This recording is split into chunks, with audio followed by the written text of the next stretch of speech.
Chapter 249. He was happy that she was so intimate with him, but sad that she really only saw him as an older brother. He looked at her deeply, and she looked back at him and smiled coquettishly. He was defeated by her in the end. He held her waist with one hand and said in a low voice, "Okay, I'll take you there." Bailey Han was in the intensive care unit. He was lying among a pile of equipment and was in a deep sleep. His hair was all shaved off, and there was a long suture wound on his head. His handsome face was pale and bloodless, and his eyes were tightly shut. He looked lifeless as he lay there quietly. Mika Keto had already left the ward. Only Xia Dong and Bailey Han were left in the room. She sat at the head of his bed and held his hand. She said in a low voice, "Hubby, you have to get better soon." Bailey Han lay there quietly, without the slightest movement. Xia Dong sat beside him and accompanied him for more than half an hour. Finally, she came out of the ward and called home. The butler was so excited when he received the overseas call that he couldn't even speak clearly. Xia Dong smiled and said, "Butler, please transfer the call to Grandma." The old madam was also very excited when she received her call. Her tone was much friendlier. "Xiao Xia, I heard from Ahan that he found you. When are you coming back?" Xia Dong paused and said, "Grandma, we can't come back for the time being. There's something I need to tell you. You have to be mentally prepared." The old madam's heart tightened. Did something happen to Ahan? She had stopped Ahan from going abroad to look for Xia Dong because she was worried that he would be agitated by Xia Dong's illness. Could it be that what she was worried about had already happened? Xia Dong replied with an and said, "Grandma, don't be so agitated. Ahan is fine now." The old madam took a deep breath. "Go ahead. I'm ready." "Grandma, we were attacked yesterday. Ahan was shot in the head. The doctor has already operated on him and removed the bullet fragments from his brain. At the same time, he also removed the foreign body in his brain. He is fine now, but he has not woken up for the time being."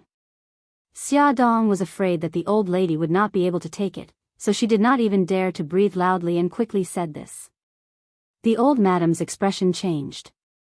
She froze for a moment before asking in a trembling voice, "You took out the small metal piece too?" "I've taken it out." Xia Dong explained the doctor's explanation to the old lady, dispelling the last trace of doubt in her heart.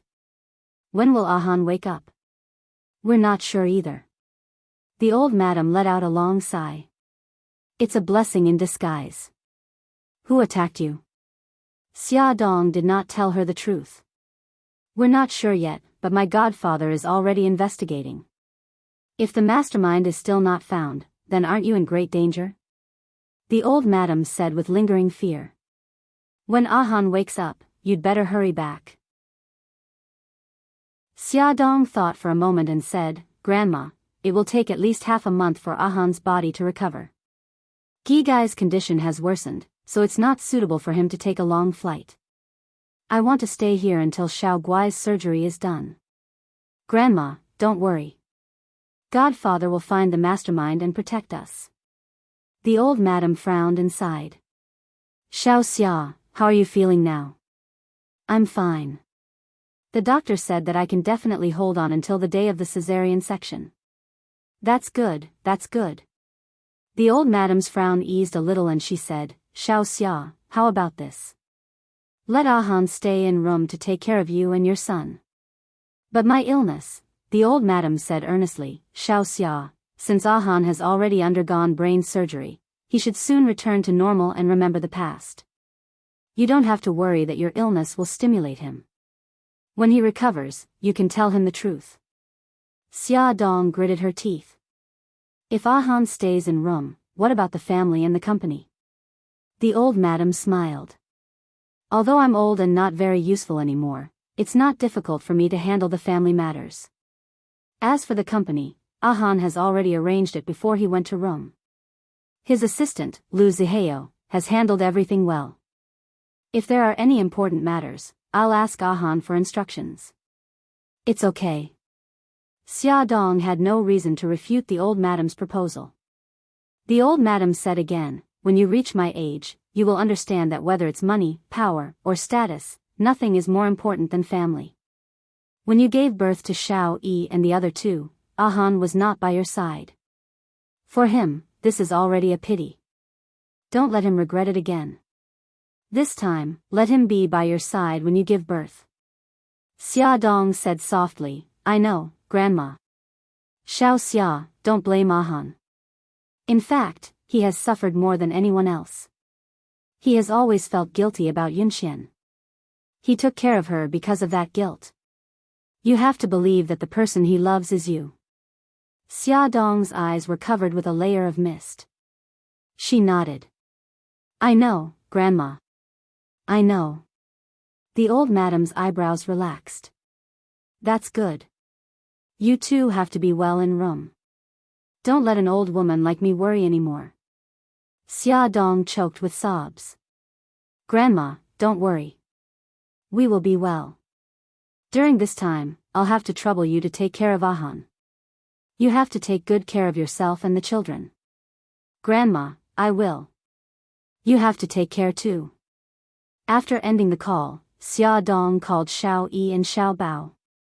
When the two little guys heard that Bailey Han was injured, they were extremely anxious and clamored to come to room. Xia Dong comforted them for a long time before she convinced them to stay at home with Gigai. That night, the old madam informed the whole family about Bailey Han's injury. Everyone was shocked and worried. Bai Jinxiu covered her mouth and cried. Bailey Jing jumped up excitedly. Grandma, I'll go to room tomorrow. The old madam frowned. Xiao Jing, sit down. Bailey Jing sat down reluctantly. The old madam said, Xiao Jing, what's the use of going to room? Your brother and sister-in-law are in a bit of trouble now. You'll only add to their troubles. If you really want to help, go to your brother's company and help him manage it. Bailey Jing's little face suddenly fell. Grandma, I'm not cut out for business. You don't want to see me ruin my brother's company, do you? The old madam's face was sullen. Xiao Jing, you've been back for so long and have nothing to do. Go to the company and help your father or your brother. Isn't it good to learn management? But I really don't know how to do it. Bailey Jing's face was bitter. Grandma, I studied jewelry design. You want me to manage the company? Aren't you making things difficult for me? If you don't know how to do it, just learn. The old madam said earnestly, Xiao Jing, when your brother was your age, he founded the Shenghao Group. It's very hard for him to manage such a big company alone. He's injured and unconscious now. Don't tell me you're not willing to help him. Grandma, don't say any more. I'll go, okay? Bailey Jing was not afraid of anything. She was only afraid that others would use a gentle attack on her. The old madam nodded in satisfaction. That's right. As long as the family is fine and Ahan and the others don't have to worry, it's the greatest help to them. In the end, the family discussed and decided that Bailey Xiong would apply for an urgent visa and fly to Rome to visit Bailey Han. The others would wait at home for the news. Bailey Jing, as the acting president, would go to the Shenghao Group to take charge. Just as Bailey's family was in deep trouble, Lin Shihao's life was not easy either. He tried to persuade Bai Meiwei to abort the child, but she always disagreed. Instead, she advised him that if she kept the child, it would not affect his family. She asked him not to interfere in her private affairs. Because he had something on his mind, Lin Shihao smiled less after returning home. After dinner, Lin Shihao washed the dishes and Yisiki washed the fruits by the sink. She looked up at him, pursed her lips, and said, Hubby, do you have something on your mind recently? Lin Shihao smiled. No. It's just that I'm busy. Maybe it's because I'm too busy with work. I'm a little tired. If you're tired, take a rest. Don't you still have holidays? Let's go on a trip as a family of 3, okay? Yisiki put the washed fruits on the plate. Okay, I'll go to the hospital's human resources department tomorrow and arrange a vacation. Lin Shihao cleaned up the dishes and washed his hands. Then it's a deal. Where do you want to go? I'll check the information tomorrow. Yisiki picked a grape and fed it to him. How about Sonya? It's cold now. Let's go to Sonya to enjoy the sun. Lin Shihao hugged her waist and said with a smile. Okay, I've wanted to go for a long time. Yisiki poked his arm. Let's go out. Nyonyo is still in the living room. When Nyonyo heard the news, she jumped and screamed excitedly on the sofa. But soon, she was like a defeated rooster. She said listlessly, Mommy, Daddy, you guys go have fun. I'm not going. Lin Shihao carried his daughter onto his lap. What's wrong? Nyonyo said pitifully, I only have time on the weekends. It's not enough for a round trip. Lin Shihao rubbed her head. Daddy will help you apply for leave from the teacher, but you have to promise me that you'll make up for all the missed classes after you come back from your trip. Nyonyo's eyes sparkled. She raised her little hand and said excitedly, No problem, I'll definitely make up for it. Daddy, I love you so much. Lin Shihao smiled and pinched her cheek. The next day, after Lin Shihao arrived at the hospital, he looked for his colleagues in the Human Resources Department to arrange a vacation time. Then he followed the procedure and filed an application. After leaving the Human Resources Department, he bumped into Bai Meiwei in the corridor. He nodded politely and brushed past her. She suddenly grabbed his arm and smiled. Senior, this patient's condition is a little special. Please take a look. Lin Shihao said mildly, Okay. He followed behind her and entered her office. She took out the patient's examination report and handed it to him. This patient is more than 7 weeks pregnant. Her uterus is stunted. If she gives up on this baby, she may not be able to have another child in the future. Come and take a look. Songshu 566.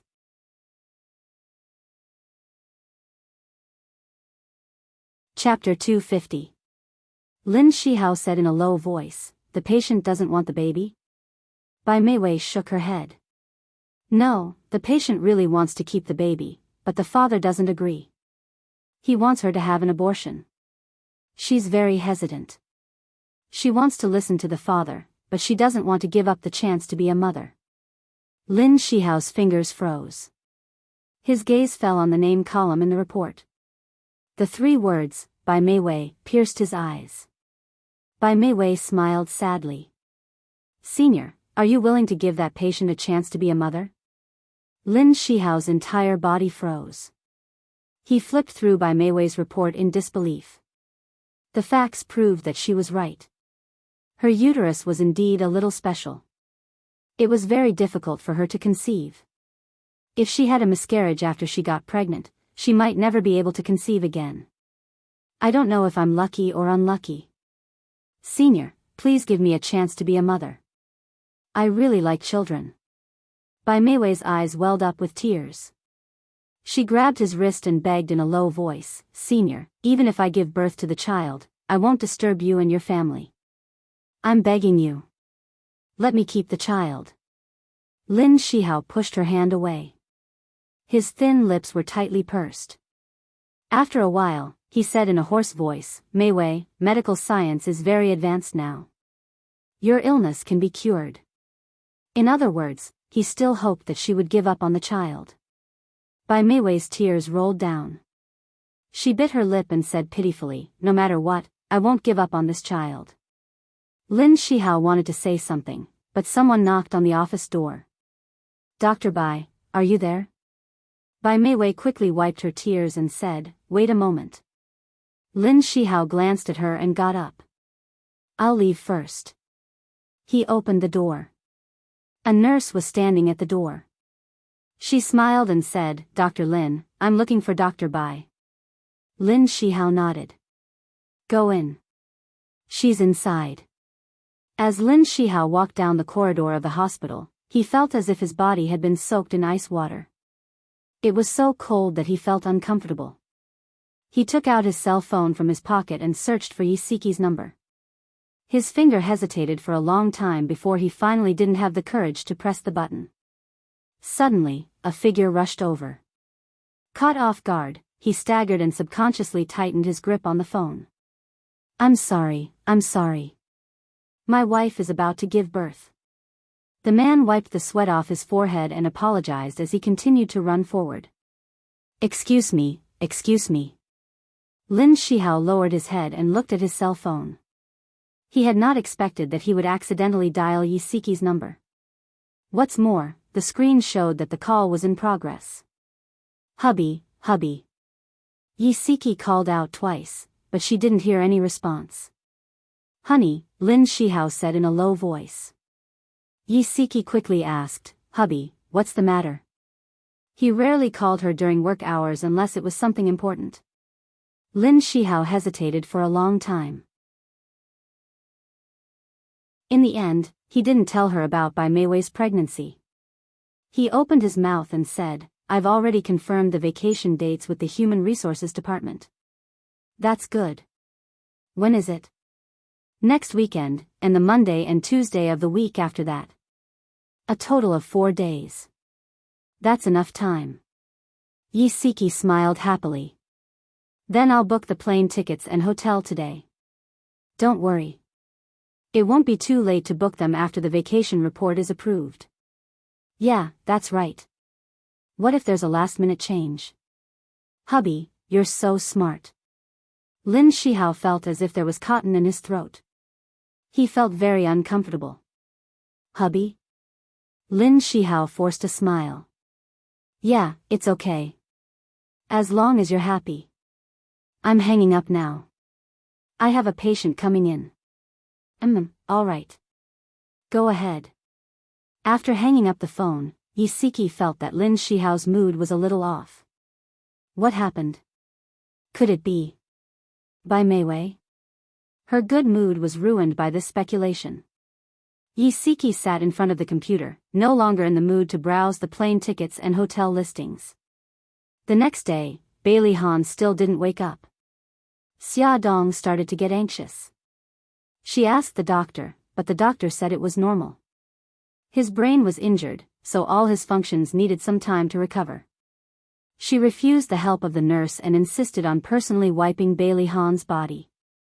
She wet the towel with warm water and carefully wiped his cheeks and body. By the time she was done, she was so tired that she was sweating profusely. Xia Dong stroked his pale face and said softly, Hubby, hurry up and wake up. The children and I are very worried about you. Xiao Xia. The door to the ward was suddenly pushed open and an anxious voice sounded. How is Ahan? Xia Dong turned around abruptly and quickly stood up. Dad, why are you here? Bailey Xiong strode to the bedside with an anxious look on his face. The family is very worried about the two of you, so I came to see how Ahan is doing. The doctor said the operation was successful, but he hasn't woken up yet. Bailey Xiong frowned. It's been 2 days. Why hasn't he woken up yet? Xia Dong poured a cup of tea for him. Dad, don't worry. The doctor said it's normal. Ahan's bodily functions are recovering well. Bailey Xiong sighed. I hope he gets better soon. Ahan will get better. Dad, sit down first. Have you eaten? Bailey Xiong sat down on the sofa. I ate on the plane. How are you feeling now? Xia Dong took an apple and said as she peeled it, it's okay. His condition is stable. Dad, how many days do you plan to stay here? I'll leave when Ahan wakes up. I've already booked a hotel.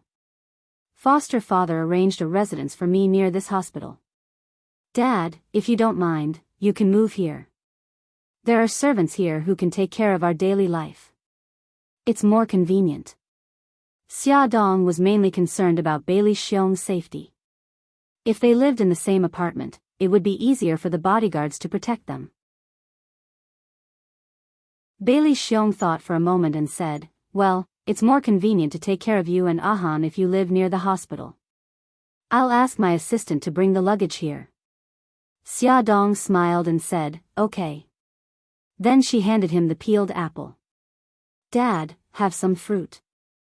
On the same day, Bailey Xiong moved the luggage into Xia Dong's apartment. As she said, the apartment was very close to the hospital and was very spacious. It could be described as a mansion. There were more than 10 bodyguards inside and outside the apartment to protect their safety. Mika Kito also lived in the apartment to protect Xia Dong. When Bailey Xiong saw him, his expression was a little unnatural. Xia Dong was his daughter-in-law, but she lived under the same roof with another man. Although Xia Dong had explained that she and Mika Kito were foster siblings, Bailey Xiong still felt a little awkward. The two men stood in the living room, facing each other. The atmosphere was a little awkward. Xia Dong quickly said, "Dad, Brother Shen is here to protect us." "Brother Shen, my dad will also live here while he's in Rome." Mika Kito looked calm and called Bailey Xiong, "Uncle." Bailey Xiong smiled stiffly. Okay. Shen, I'll have to trouble you during this time." Mika Kito glanced at Xia Dong and said lightly, "It's no trouble. Xia is like a sister to me." His words explained the relationship between the two. Xia Dong looked at him gratefully. Bailey Xiong looked much better and said, "I heard from Xia Dong that you and Tomac are investigating the identity of the killers. Do you have any clues?" Mika Kito looked serious. "The killers are probably from the Juris family, but we don't have any concrete evidence yet." Xia Dong frowned. Didn't the Juris family sign an agreement with Godfather to coexist peacefully and not interfere with each other? Mika Kito's eyes darkened and he said in a low voice, "That's just on the surface. In fact, the competition between the two families hasn't decreased. If the Juris family is really behind this, we won't let them go." The Anya family was ready. Once they had concrete evidence, Tomac would declare war on the Juris family. In the afternoon, Bailey Xiong went to the castle to visit Tomac and expressed his gratitude. Tomac was very considerate and polite to him. Xiao Guai was also living in the castle for the time being. When Bailey Xiong went to visit her in the room and saw her weak appearance, his heart ached and his eyes turned red. Xiao Guai comforted him sensibly and wiped his tears with her small hands. "Grandpa, I'm fine. Don't be sad." Bailey Xiong hugged her tightly. "Gigai, when Grandpa came to Rome, your two brothers asked me to bring you gifts. Do you want to see them?" Yes. Bailey Xiong took out Xiao Yi and Xiao Bao's gifts from the bag. Xiao Yi gave Xiao Guai a porcelain doll. The doll was pink and cute, wore a floral dress and a small hat, and had a bright smile. It was very lifelike. Xiao Guai cried out in surprise, "This doll looks like me." Bailey Xiong smiled and scratched her little nose. "This is you. Your brother Yi made it himself." "Wow, it's so cute. I like it." Xiao Guai hugged the doll and was so excited that she didn't let go. "There's also this. Your brother gave it to you." Bailey Xiong opened an exquisitely wrapped paper box, and the thing inside came into view. Is this a rabbit?" Xiao Guai pointed curiously at the thing inside the paper box. Bailey Xiong laughed. "This is actually a puppy." Xiao Guai giggled. Brother's hands-on skills are still not good. The puppy looks like a rabbit. Bailey Xiong smiled and said, "You're right. Xiao Bao's hands-on skills are too bad. However, although this puppy doesn't look good, it's very tasty. Hey, this is food." Xiao Guai took the strangely shaped puppy in her hand and pinched it. It was soft. She sniffed it and smelled it. It smelled so good. It smelled like osmanthus. Bailey Xiong said softly, "This is a 5-nut mooncake. Although the shape is a little strange, it tastes very good." Xiao Bao said that you guys were in Rome during the Mid-Autumn Festival and didn't get to eat mooncakes, so he made them himself and asked me to bring them over. Xiao Guai put the mooncake back into the box and blinked her big black eyes. "Then I want to keep it and eat it with Daddy and Mommy."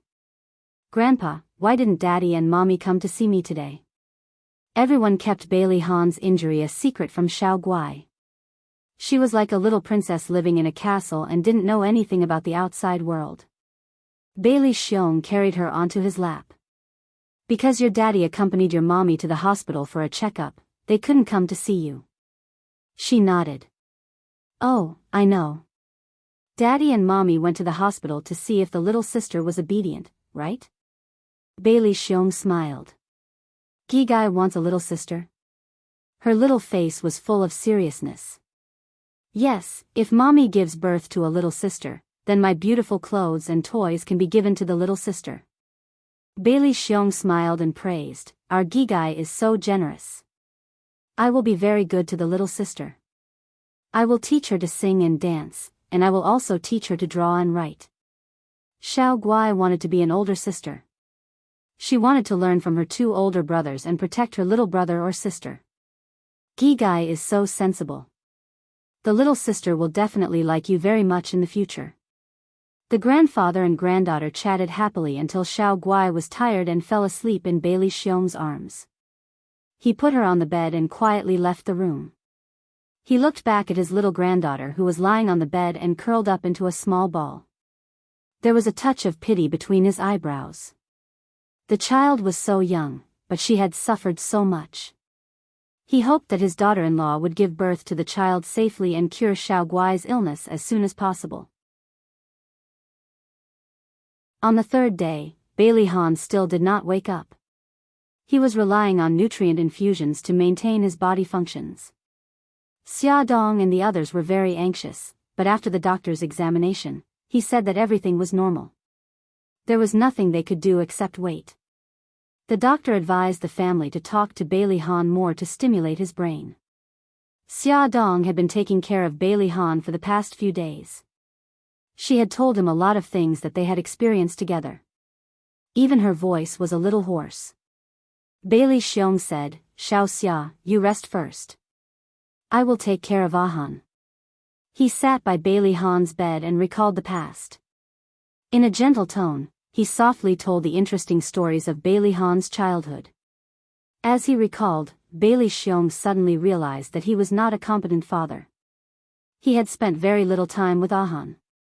In Ahan's childhood, his role was insignificant. He suddenly realized that his eldest son had been very lonely since childhood, which created his current cold personality. Bailey Xiong's heart was filled with guilt as he whispered, Ahan, Daddy has let you down. I'm not a good father, and I've let your mother down. Don't sleep anymore. Wake up and shout at me. Even if you scold me, I won't be angry. At the end, his eyes were wet and his voice was choked with sobs. Xia Dong quietly left the ward and sat on the sofa in the hall. Two bodyguards followed her from a distance. She sat outside for nearly half an hour, but Bailey Xiong still did not come out. Mika Keto came over from the elevator. When she saw her, she frowned and asked, Why are you sitting outside? Xia Dong smiled and said, Dad is taking care of Ahan inside. I came out to rest for a while. Brother Shen, did you find the evidence? Beauty novel, Xinwu 799.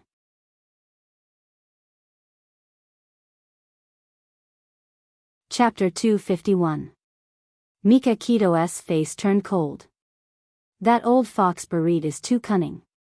When we follow the two trucks, he will kill all the related people and wipe out the Eulis family. Xia Dong was furious. She clenched her fists and gritted her teeth. They are vicious and well-planned. They won't give up so easily. Let's force them to show their true colors. Mika Keto's eyes narrowed and he stared at her deeply. Xia, leave this to us. Don't do anything stupid. I won't do anything stupid. I just want to lure them out. Don't they want to use me to threaten you and Godfather? Then I'll just let them tie me up. Mika Keto put his hands on her shoulders and looked at her coldly. Are you crazy? You're pregnant now. How can you take the risk? But we can't just wait passively. Brother Shen, I'm living in fear every day. I'm afraid that they'll throw another bomb at the hospital. If we don't solve this matter, we won't be able to rest easy. Xia Dong was very agitated. She couldn't calm down at the thought that Bailey Han was injured because of this. Mika Keto put his hands on her shoulders and said, Xia, you're right. We have to lure them out. But you don't have to take the risk. Brother Shen, don't say anything. Leave this to me. Mika Kito's eyes flashed and he said, don't visit Xiao Guai for the next few days. Why? Mika Kito's thin lips curved into an ambiguous smile. Xia, trust me. I have my reasons for doing this. She looked into his eyes seriously. After a long while, she nodded. Mika Kito and the others were tracking down the Eulis family, and the Eulis family was also watching them. Barit met with Wolf in the middle of the night and said in a low voice, our operation failed. The Anya family has been tracking us closely. Do you have any good ideas? Xia Dong has a daughter named Xiao Guai. Tomac and Mika Kito love her very much. Before you attacked Xia Dong's villa, Bailey Han transferred Xiao Guai from the children's hospital to Tomac's villa. Now, she has been transferred to the castle. Barit frowned deeply. You mean to say that we're going to attack Xiao Guai? There's no way we can break into that old bastard Tomac's castle. The corners of Wild Wolf's lips twitched. If it's not Xiao Guai's little hand, it'll be no different from throwing an egg at a rock. My partner had been monitoring Xia Dong for the past 2 days. He found that she would take care of Bailey Han in the hospital every morning and go to the castle to visit Xiao Guai in the afternoon. Since we can't attack her in the castle or the hospital, why don't we attack her on the way to the castle? It was a long journey from Xia Dong's apartment to the castle, and it was an hour's journey. It was a very remote place. Last time, they had set up an ambush on this road. This time, they might have an unexpected gain. Barit frowned. Tomac has been watching us very closely. If this operation fails again, we'll be exposed. Wolf said in a low voice, in China, there's an idiom, cut off the cauldrons and sink the boats. It means that we have to win the battle without leaving any way out. Since you've made up your mind to eliminate Tomac and Mika Kito, you have to be firm. Next time, you won't have such a good opportunity. Are you willing to see the Yuri's family be subservient to the Anya family? Before Wolf left, his godfather had told him to persuade Barit to eliminate Tomac and Mika Kito at all costs. In short, they wanted to use the power of the Yuri's family. Barit certainly knew that his godfather wanted to cooperate with him because of his power. However, he was also hurt by Wolf's words. Who would be willing to be subservient to others for the rest of their life? However, he couldn't make such a big decision rashly. He pondered for a moment and said, I still need some time to think about it. Wolf said, I've already studied the battle plan. I can guarantee that they'll fall into the trap without any effort. Let me know when you've thought about it. The next morning, Barit was still hesitating. He was worried that the operation would fail again and his identity as the mastermind would be exposed. With Tomac's temper, he would definitely flatten the whole family at all costs. The housekeeper came over with the phone and bowed respectfully. Master, Tomac wants to talk to you. Barit took the phone and waved his hand. The housekeeper left and he laughed heartily. Tomac, good morning. Good morning, Barit. Tomac, what can I do for you? Barit stood on the balcony with the phone in his hand and looked down at the scenery inside the old castle. Tomac said angrily, Barit, I think you've heard that someone dared to behave atrociously in my territory a few days ago. I'm very angry, so I swore to find out who that bastard is. Barit's expression froze. Hatred surged in his eyes, but his tone had a hint of agreement. Who dared to make a move in your territory? Who is the other party? Tomac said angrily, I'm not sure yet. However, if I find out who that bastard is, he'll be dead. I'll kill him with my own hands. Barit's expression was very ugly. His fingers gripped the phone so tightly that the veins on the back of his hand bulged. Barit, I'm calling you to ask for your help in finding out the other party's identity. Tomac's words sounded like he was asking for help, but in fact, his tone was very bad. There was a kind of overbearing aura. Barit put on a fake smile and said, Sure, no problem. Let me know if there's any news. Tomac didn't wait for Barit's reply and hung up the phone. His arrogant tone made Barit so angry that his lungs were about to explode. Barit threw the phone on the ground with a bang. His face was distorted by anger. Damn Tomac, who do you think you are? How dare you talk to me like that? One day, I'll make you kneel in front of me and beg me to let you go, you damn old bastard. The more he thought about it, the angrier he got. This was the difference between the first and the second. The first was always superior, and the second could only obey the first's orders. Otherwise, they wouldn't have a good ending. Barit decided to be the first. He wanted to seize this opportunity to pull down Tomac. After Tomac hung up the phone, he turned around and looked at Mikakito. He smiled and said, "How was it? Do I sound like I'm being overbearing?" Mikakito gave him a thumbs up and said, "If I were Barit, I'd be hopping mad." Tomac shrugged and said, "More or less." I can almost hear the sound of Barit grinding his teeth. Barit's temperament is irritable, and he can be easily incited.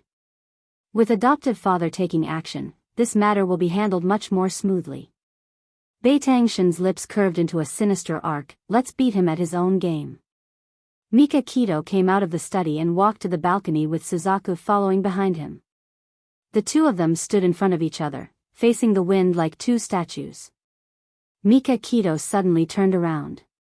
Her eyes were as sharp as blades as she stared at Suzaku. She said in a deep voice, "I want you to do something for me." Suzaku said calmly, "Okay." Mikakito's eyes flickered and said, "This is very dangerous. You might lose your life because of it." Suzaku smiled and said, "My life has long been yours. I only have one request." "Say it." "If I die, let go of Director Lin and guarantee her safety." "Okay." Suzaku smiled and said, "Then I can die without regrets." Mikakito approached her and put his right hand on her shoulder. His expression was serious. "It's good that you have the determination to die, but I want you to live." She stared into his eyes and said slowly, "I'll try my best." At the same time, Xia Dong was taking care of Bailey Han in the hospital. She wiped his face with a towel gently and said softly, "Honey, it's a new day. Didn't you say that you would accompany me and watch the baby grow up day by day? You're still sleeping in. The baby will laugh at you for being a lazy father." She unbuttoned his hospital gown and wiped his chest gently with the towel. Then, with the help of the nurse, she wiped his back. He couldn't see or hear anything, but his body could feel it. It was as if someone was wiping his body. Something soft was rubbing against his body. He wanted to move, but he couldn't. Bailey Han's mind was in a mess. He tried hard to sort it out, but he couldn't find the thread. Suddenly, he felt something warm on his face. It was soft and comfortable, but not long after, 2 drops of cold liquid rolled down his face. His fingers couldn't help but move. In the dark world, there was a faint light flickering. He couldn't help but follow it. The light became brighter and brighter, and it hurt his eyes. He closed his eyes and slowly opened them again. The chaos in his mind gradually dissipated, and scenes appeared in front of his eyes like a movie. That night, he drank alone at Charm Club. She deliberately stole the seed, and they had sex by accident. That rainy night, she slipped and fell. She reached out to pull him, but he pushed her away. She lay in the rain, looking at him with a painful and resentful gaze. His heart felt as if it had been torn open, and it was empty. In Bali, she went missing, and he went crazy looking for her. When she appeared in front of him, he was overwhelmed with ecstasy. That day, she said she wanted to leave. He drove in anger and crashed into an oncoming truck. The second before he lost consciousness, he suddenly realized that he had fallen in love with her, but he didn't have time to tell her. He thought he would never have the chance to tell her that he loved her, but she appeared in his life again. But at that time, he had already forgotten about her. Cold tears slowly slid down from the corner of his eyes. Xia Dong pressed her face against Bailey Han's. Suddenly, she felt her cheeks wet. She was sure that it wasn't her tears. She looked up and saw the tears at the corner of Bailey Han's eyes. She cried out in surprise, "Hubby!" Ad Hongcha 866.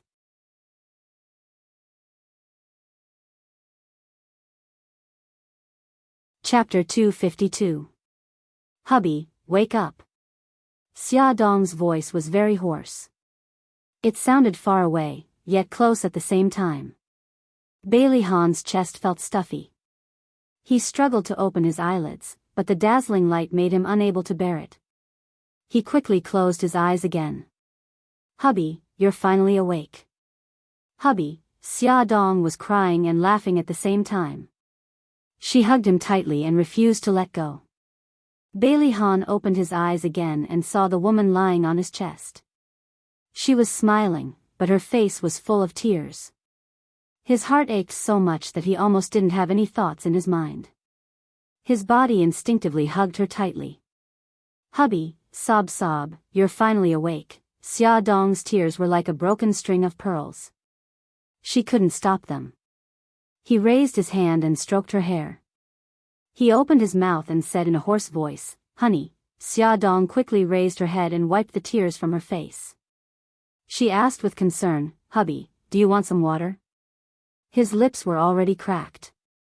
Bailey Han looked at her face reluctantly. He held her hand tightly and said with difficulty, "Let me see you first." Xia Dong smiled with tears streaming down her face. "I'm right here. I won't run away. Let me get you some water first." He stubbornly held onto her hand and refused to let go. She lowered her head and kissed him on the cheek. She said softly, "Hubby, be good Gigai. I'll let you see as much as you want later." A smile gradually appeared in his deep eyes and his fingers slowly loosened. Xia Dong quickly helped him up and leaned against the headboard. She poured him a glass of water and fed it to his lips. She said softly, "Slow down." Bailey Han slowly drank 2 mouthfuls. He paused for a moment until he finished drinking the entire glass of water. Only then did he raise his head. "Do you still want to drink?" Xia Dong used her finger to wipe away the water droplets on his lips. He shook his head, held her hand, and pulled her to sit beside him. He stretched out his arms and hugged her in his embrace. He had a lot of things to say to her, but his body was still very weak, and the wound on his head was also very painful. He no longer had the strength to speak. Xia Dong let him hug her and said, "Honey, Dad came from China. He's outside the ward. I'll go out and call him. He'll be back soon." Bailey Han slowly released his hand. Xia Dong kissed him on the cheek, then got up and went out to tell Bailey Xiong the good news. Bailey Xiong was so excited that he almost burst into tears. He hurriedly called the old madam and informed them. When the call ended, his eyes were already wet. He pushed open the door of the ward. When he saw his son leaning against the headboard and looking at him quietly, he couldn't help but burst into tears and quickly walked towards him.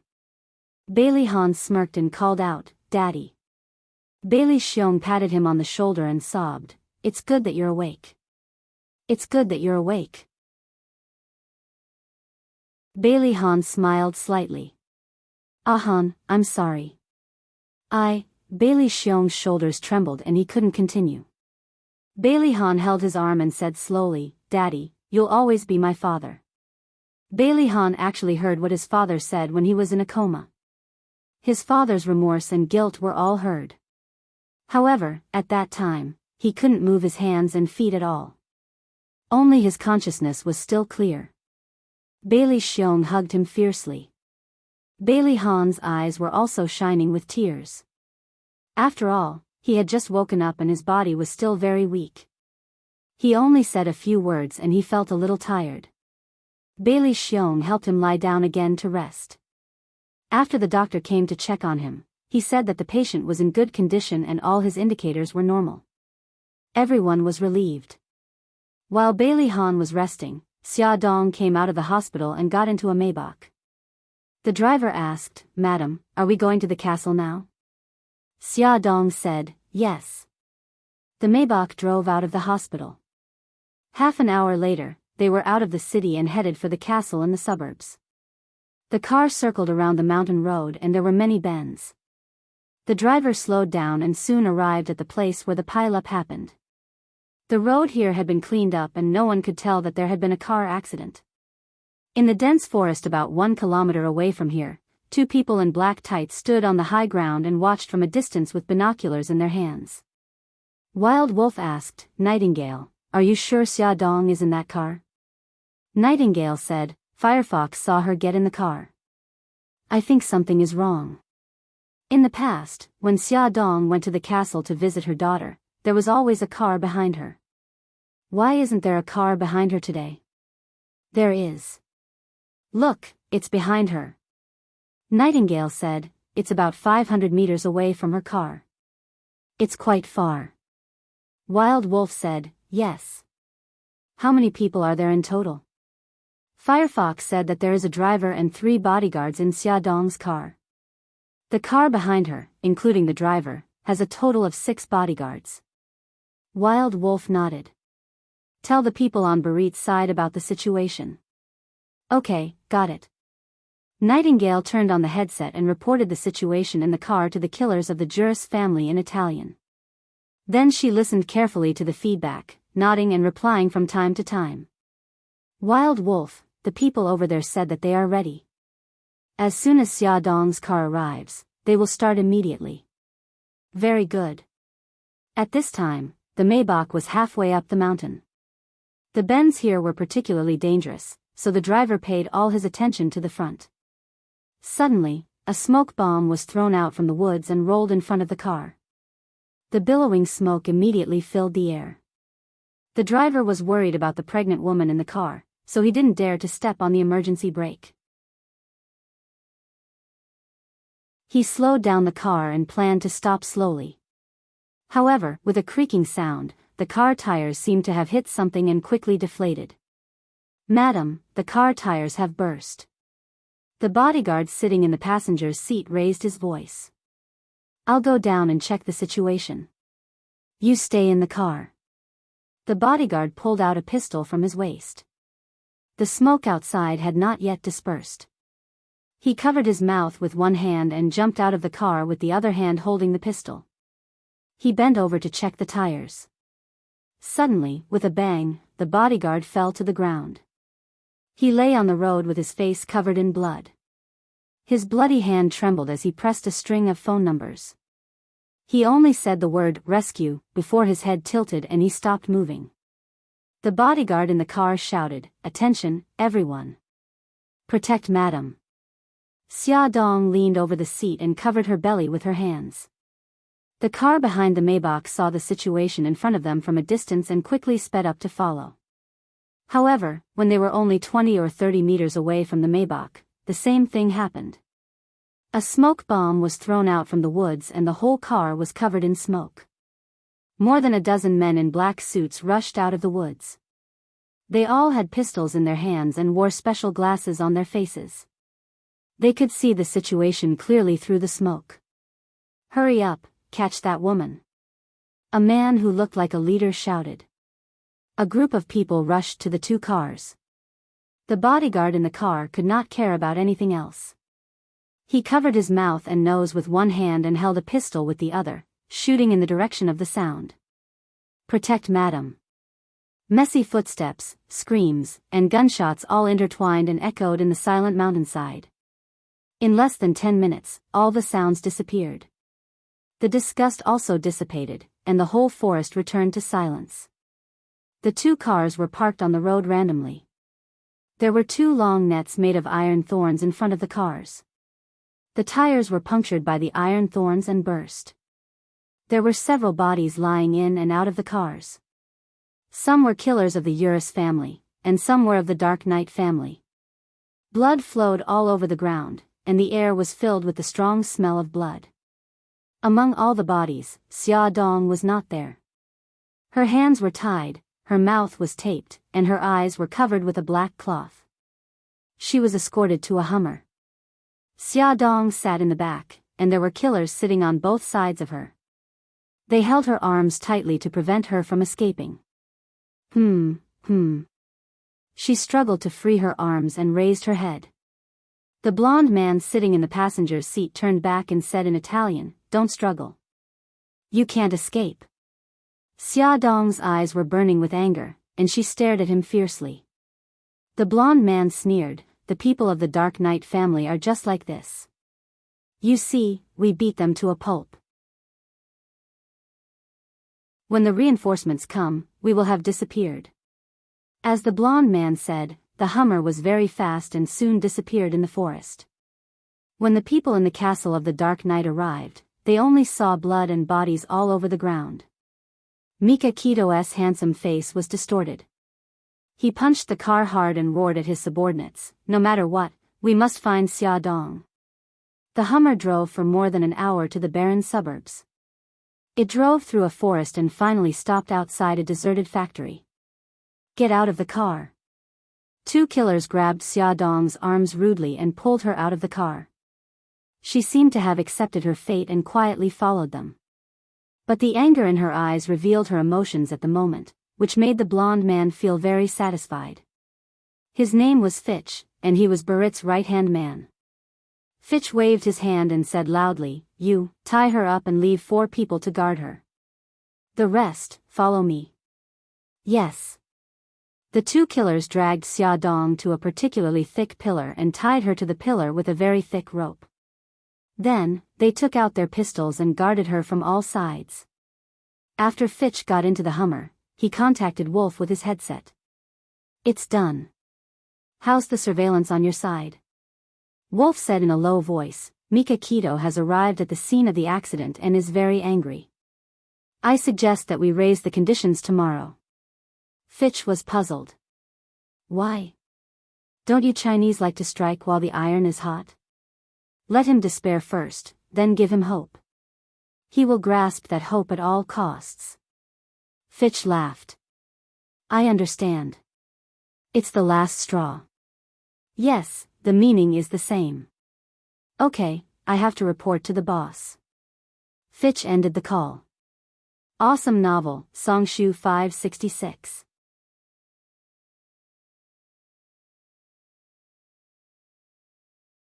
Chapter 253. In the abandoned factory, there was an empty hall with some oil barrels and lumber scattered around. Xia Dong was tied to a thick pillar, and there were 2 assassins watching over the hall.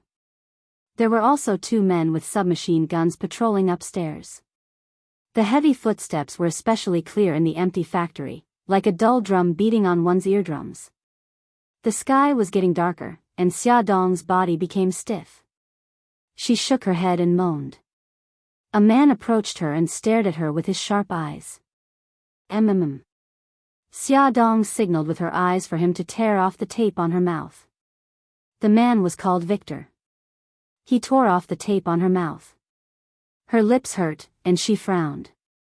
She moved her numb lips and said, "I want to go to the toilet." Victor said coldly, "Don't you dare play any tricks." Xia Dong panicked.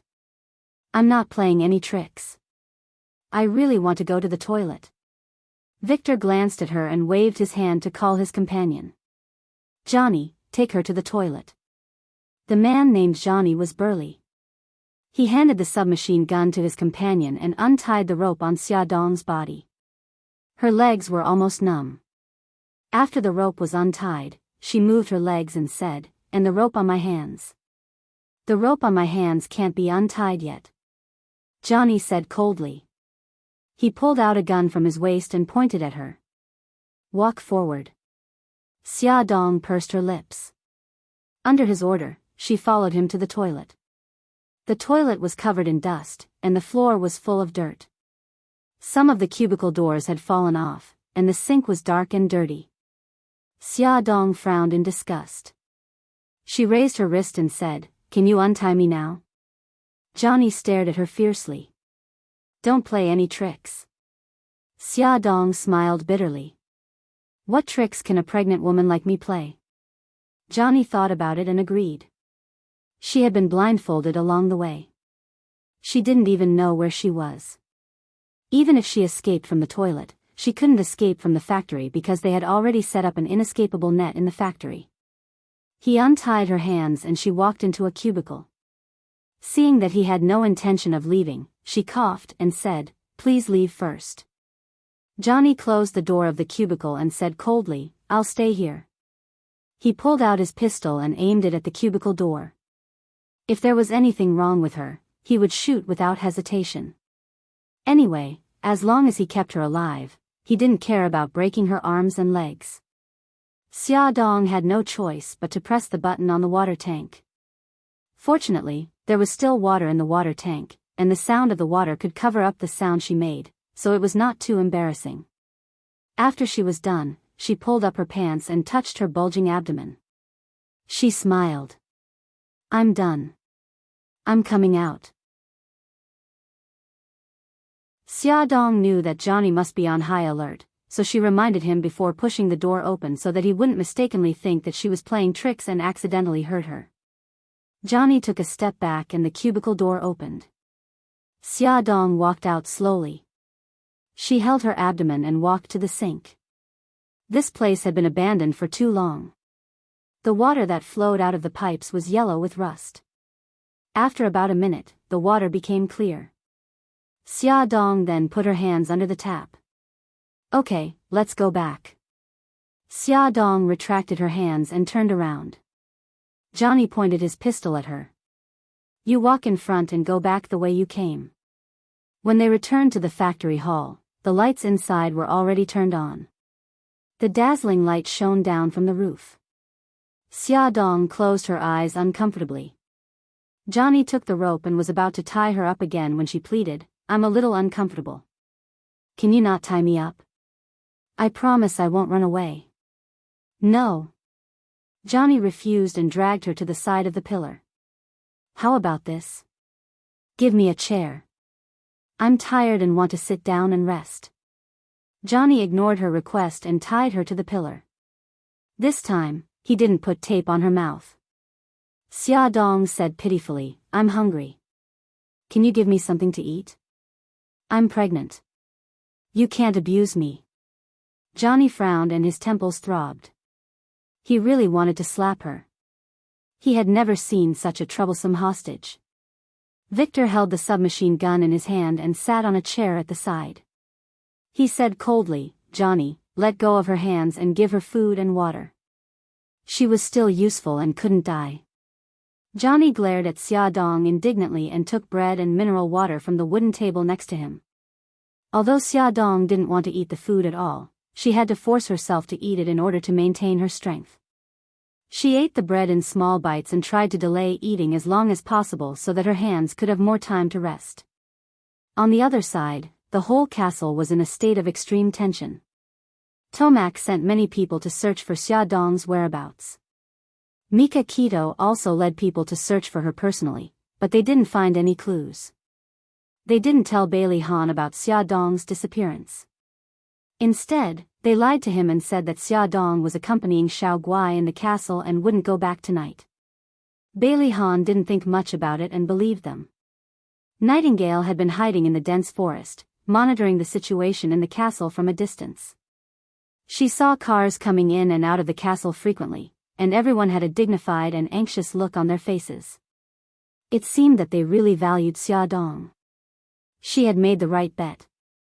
Nightingale reported the situation to Wolf, and Wolf discussed with Barit. They would contact Tomac the next morning and put forward their conditions. At night, the 4 guards were in groups of 2, taking turns to guard and rest. Xia Dong envied them for sleeping on the sofa, while she could only sit on the hard cement floor. Her hands and feet were tied, which made her very uncomfortable, especially her stomach. "Hey, Johnny, please give me a blanket." Xia Dong shouted at Johnny, who was patrolling. What a troublesome woman. Johnny muttered with dissatisfaction, but still threw a blanket on her. "Thank you."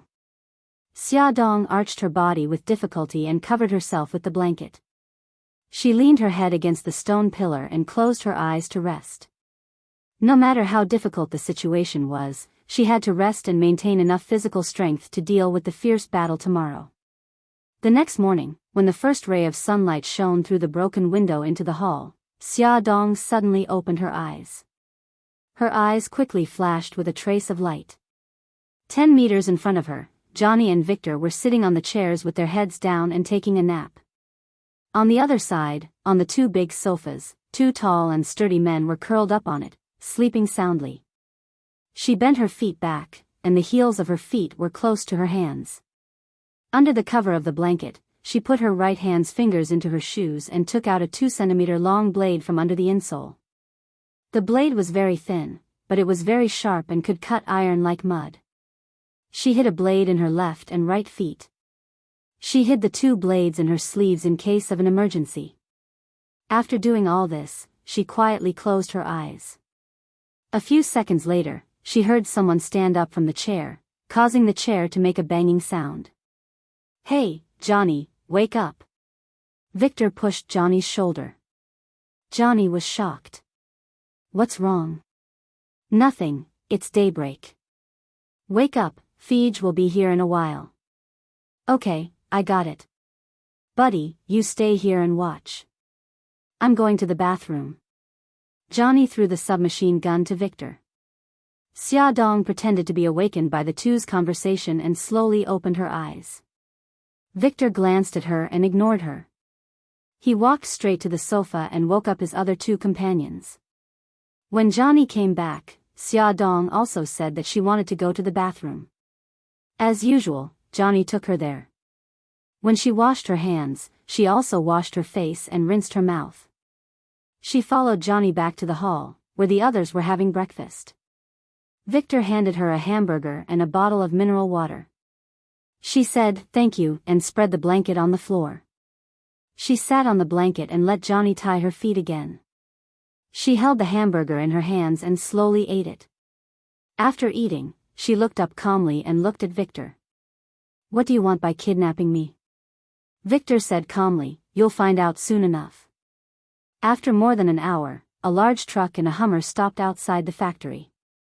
The door of the truck opened and a group of men in black jumped out. There were at least 30 to 40 of them. They were fully armed and did not enter the factory from the main entrance. Instead, they entered the factory from other entrances. Xia Dong could only hear a lot of messy footsteps. She lowered her eyes and listened carefully. After the footsteps disappeared, she whispered in Chinese, 34. As she spoke too softly and in Chinese, Victor and the others did not hear her. Vroom vroom, the large truck drove to the back of the factory and stopped in the garage. The door of the Hummer opened and a blond man walked out first. He was Feej. Feej walked to the back seat with steady steps and opened the door elegantly. There was a respectful look on his handsome face. "Boss." Barit walked out of the car. His deep eyes carried a dangerous message. His tall aquiline nose made his slightly chubby face look even more sinister. They did not enter from the main entrance but from the back door. They walked upstairs slowly. Standing by the railing on the second floor, Barit looked at the people in the hall and said coldly, "Inform Tomac." "Yes." Feej bowed respectfully. Feej hung up the earpiece and said a few words in a low voice. Victor responded and took off the earpiece. He took out a cell phone and handed it to Xia Dong. He said in a deep voice, "Call Tomac." Xia Dong looked up at him. His eyes were fierce. "Hurry up and call him." She pursed her lips, took the cell phone, and pressed a string of numbers. Beep beep.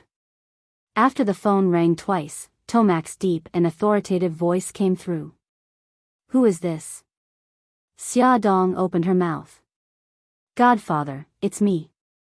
Tomac asked nervously, Xia, where are you?" Xia Dong was about to speak when Victor snatched the cell phone from her hand and said in a deep voice, "Tomac, your goddaughter is in my hands now."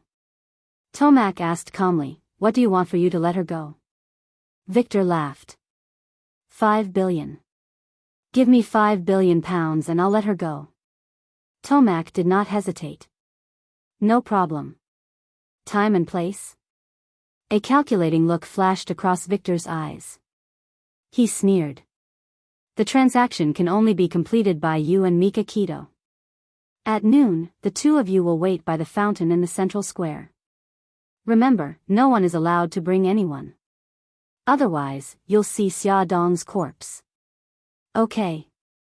After Tomac hung up the phone, he immediately ordered his subordinates to prepare the ransom and informed Mika Keto to go with him. At noon, at the central square. The spacious square was crowded with tourists.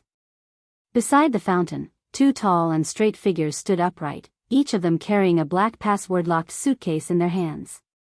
Time passed by. The tourists taking pictures by the fountain changed several times, but they still did not see the person who was supposed to meet them. Mika Keto's face was cold. She raised her wrist and looked at her watch. It's been half an hour and they still haven't arrived. Could there be a change in the situation? Let's wait a little longer. Tomac quickly scanned the surroundings and did not see anyone suspicious. Suddenly, a 7 or 8-year-old blonde girl ran in front of them. She raised her head and smiled sweetly. Come with me. Tomac and Mika Keto quickly exchanged glances. They carried the password-protected suitcase and followed the little girl out of the square. They turned a corner and stood at the corner. The little girl stopped and looked up at them with a smile. Then, she ran away quickly. Mika Keto narrowed her eyes and was about to chase after the little girl when a black Cadillac stopped in front of them. Two men in black suits stepped out of the car and said coldly, "Please get in the car." Tomac and Mika Keto sat in the back seat. The car started immediately. The two men scanned them with a detector. They took out a pistol from Tomac's waist and two daggers from Mika Keto's calf. One of the men put the weapons in the car's glove compartment. The other man took out two black ribbons and tied them around Tomac and Mika Keto's eyes. Then, he pointed a pistol at their temples. "Don't play any tricks. Otherwise, I'll kill you right now." More than 2 hours later, the Cadillac arrived outside the abandoned factory. "Get out of the car." The two hitmen pointed their pistols at Tomac and Mika Keto's heads and ordered them to get out of the car. Tomac and Mika Keto carried the password-protected suitcase and walked steadily into the factory hall. They were elegant and calm. They did not look intimidated at all. Xia Dong saw the two men walking in from outside. She shouted, "Godfather, Brother Shen." Mika Keto took a step forward. She looked concerned. Xia, are you okay?" Xia Dong shook her head. "I'm fine." "You shouldn't have come, shut up." Victor slapped Xia Dong's face. Her head jerked to the side and blood flowed from the corner of her mouth. Mika Keto was furious. "What are you doing? We've already brought the ransom money. Let her go now." Come and see, Hongcha 866.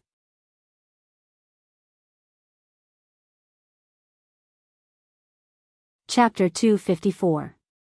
Let her go? If we let her go so easily, then why are we going through all this trouble?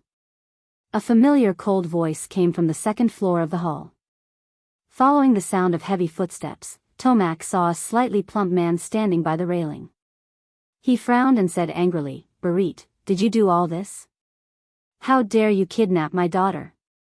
Barit said coldly, "That's right, I did it." Tomac was so angry that his whole body trembled. Barit walked down the stairs step by step. He looked at Tomac with contempt and said mockingly, "Aren't you the father of the mafia? Aren't you very capable? Why are you bringing ransom to save your daughter now? You bastard, Barit, I'm going to kill you with my own hands." Tomac's eyes were burning with anger. "Unfortunately, I won't give you the chance." Barit sneered and waved his hand. Fitch, who was behind him, took out a contract from his briefcase and handed it to Tomac. "What is this?" Tomac raised his head arrogantly. Barit's lips curled into a complacent smile. "This is a property transfer agreement. After you sign this agreement, all of your property, including your castle and your family members, will be mine. Don't even think about it." "I won't sign this agreement." Tomac refused immediately. "It's fine if you don't want to sign it." Barit waved his hand. Victor pulled the trigger and aimed the pistol at Xia Dong's head. Tomac's face turned ugly. He stared at Barit fiercely like a raging lion, ready to pounce and bite Barit's throat at any time. Barit was intimidated by Tomac's ferocious eyes. He was timid for a second, but he quickly calmed down. Now that he had something on Tomac, the one who should be afraid should be Tomac, not himself. Hurry up and sign it, Barit urged coldly. Tomac took the agreement and carefully read the terms on it. This was a property transfer agreement in the name of donation. To put it bluntly, Barit was using the cover of legality as a cover to take away all of his property. Tomac's eyes were filled with rage and hatred. He read the contract very carefully and tried to stall for time. However, Barit saw through his intentions and gave Fitch a look. Fitch quickly walked in front of Xia Dong and pulled her up from the ground. He pointed the dagger at her stomach and said coldly, "I'll give you 1 minute. If you don't sign it, I'll kill her child first." Xia Dong said anxiously, "No, no. Don't hurt my child." Mika Kito's eyes narrowed and his expression changed. He clenched his fists tightly. "Let her go." Fei Qi sneered. 50 seconds left. Tomac's eyes showed signs of struggle. His hand that was holding the pen began to tremble. Barit laughed proudly. "Tomac, hurry up and sign it. Otherwise, you won't be able to see your cute daughter and grandson." 40 seconds left. Fei Qi reminded coldly. Xia Dong shook her head helplessly. Her face was filled with panic and sorrow. Her hands were tied behind her back and her shoulders were trembling slightly. In Fei Qi and Barit's eyes, she was panicking to the extreme. However, in reality, she quietly took out a blade from her sleeve and pointed it at the rope around her wrists. 20 seconds left. Barit stared at Tomac carefully. He didn't want to miss the expression on his face. His cold face revealed a hesitant expression. "How interesting." Barit mocked, "Tomac, don't you love your adopted daughter the most?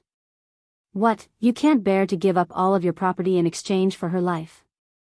10 seconds left. Mika Kito clenched her fists and couldn't help but call out, "Adoptive father." Tomac closed his eyes as if he was listening to something. Suddenly, his eyes opened abruptly. His gaze swept across the second floor quickly and he said coldly, "Let her go and I'll sign it." "That's the way." "Fei Qi, let her go." Barit raised his eyebrows proudly. A treacherous smile appeared on his slightly plump face.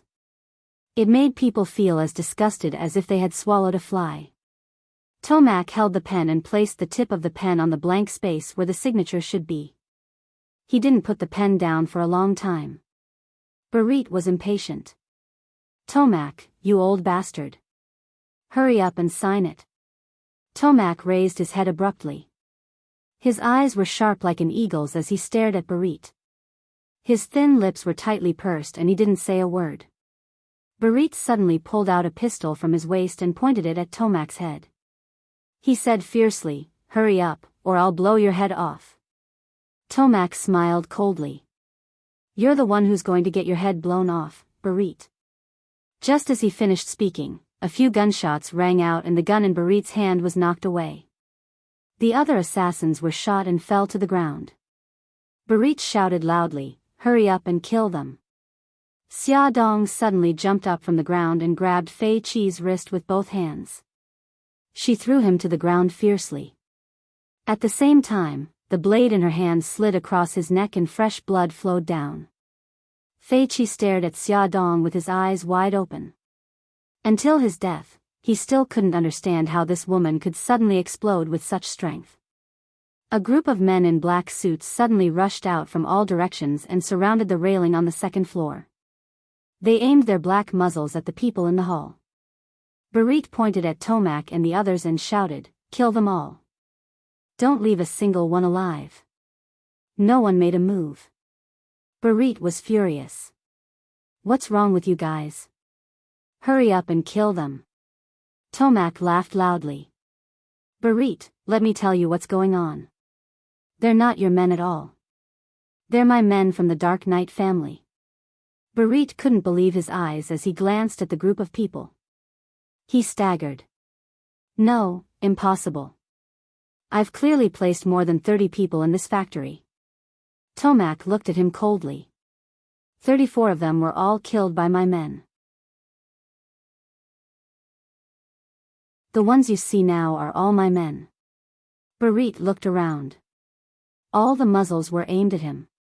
Now, he was the only one left in the hall. He tightened his lips and clenched his fists. How did you do it? Even if he failed, he wanted to know where he went wrong. Tomac's sight fell on Xia Dong's body. He nodded lightly. Xia Dong suddenly lifted her clothes. Her bulging belly could be seen. Barit was puzzled.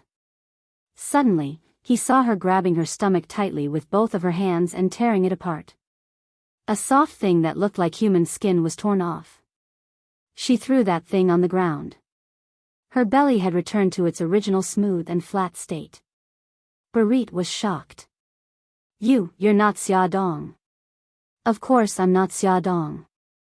My name is Suzaku. Don't forget my name on the road to hell. Suzaku returned to her usual voice. It was cold and emotionless. However, her face was still Xia Dong's. This was the result of her disguise. It could only be washed off with a special potion. Barit's eyes widened. No wonder you're so good at fighting. He saw how she took Fitch's life with just one move. It was only at this moment that Barit realized that he had fallen into the other party's trap. He gritted his teeth in hatred. Suzaku kicked away the fake skin that was made of resin. It felt no different from a real person's skin. A small tracking device was revealed. She said coldly, "It's this thing that exposed your hiding place." Tomac continued, "Before your people set up an ambush in this factory, my people had already set up an ambush inside. When Ashen and I walked in here, they began to replace your people one by one. So, the reason why you're dealing with me is to stall for time so that you can replace them all?" "Correct." Tomac smiled eerily. "Barit, you've been scheming against me. Now that you've failed miserably, what last wishes do you have? Tell me. Maybe I'll be kind and help you fulfill them." Barit's eyes flashed coldly. "Who said that I've failed miserably? I still have one last move. At worst, we'll die together." Unknowingly, an MP4-like thing appeared in his hand.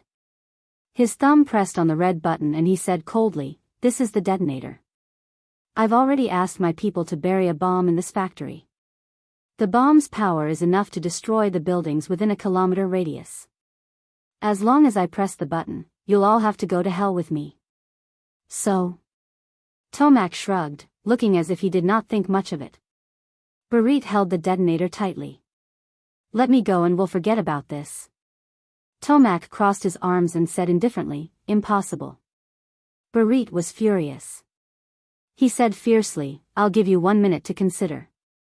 Otherwise, I'll detonate the bomb." Tomac sneered. "There's no need to consider. You can detonate the bomb now." Barit held the detonator and didn't move. He was the one who asked his people to bury the bomb. He knew how powerful it was. He still had a last hope that it could threaten Tomac. "What's wrong? You don't dare to press the button? If you continue to hesitate, my people will immediately blow your head off. At that time, we'll see if you're faster than my people." Tomac sneered. Click click. In the spacious hall, the sound of bullets being loaded could be heard. The sound was uniform. Barit knew that there were dozens of guns aimed at him. He clenched his teeth and made up his mind to die together with them. He closed his eyes and pressed the button. It was quiet all around. There wasn't the explosion that he expected, nor was there the pain that he imagined. Barit opened his eyes in disbelief. He looked around stiffly. The black muzzles were still pointed at him. What was different was that everyone had a mocking smile on their faces. Tomac spread out his hands. "Barit, I'm sorry to disappoint you. Last night, my people had already defused all the bombs. Barit looked 10 years older in an instant. He staggered a few steps back and the detonator in his hand fell to the ground. I've said it before. I'll personally execute you. Tomac took the pistol from his subordinate and aimed at Barit's head. Awesome novel, Songshu 566.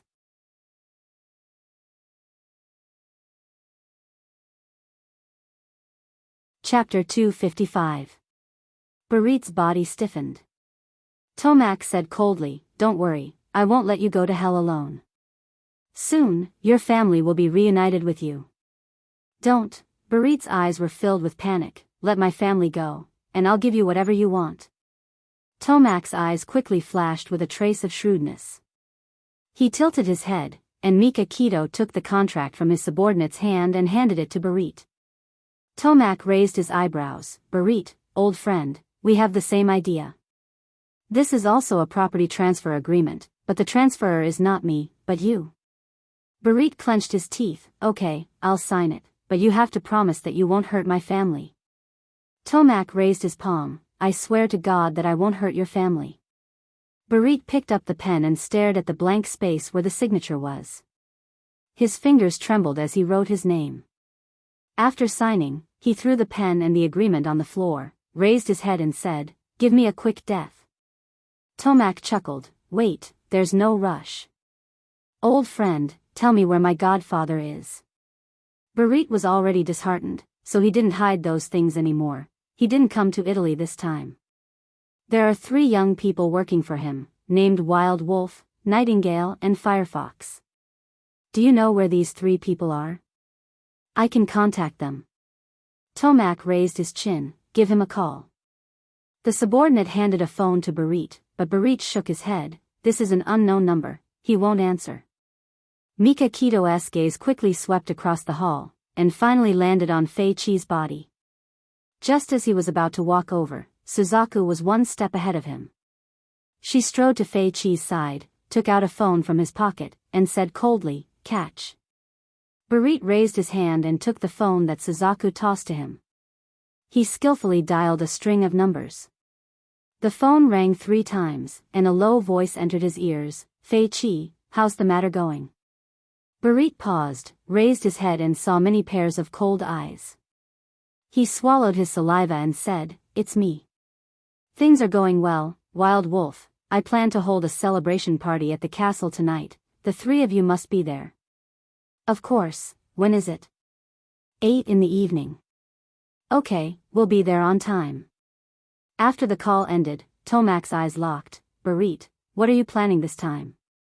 Barit said, You're worried that I'll do something? If I directly ask them where they are hiding, they will definitely be suspicious. Wouldn't it be better to invite them to the castle to participate in the celebration banquet and make your move then?" Tomac snorted coldly. "It's very good, but then you'll have to leave your life until after 8 o'clock tonight." If he killed Barit and got someone to disguise as him, he might not be able to fool Wild Wolf, so Tomac decided to keep Barit alive for the time being. Mika Keto had fought with Wild Wolf before, so she knew how cunning he was.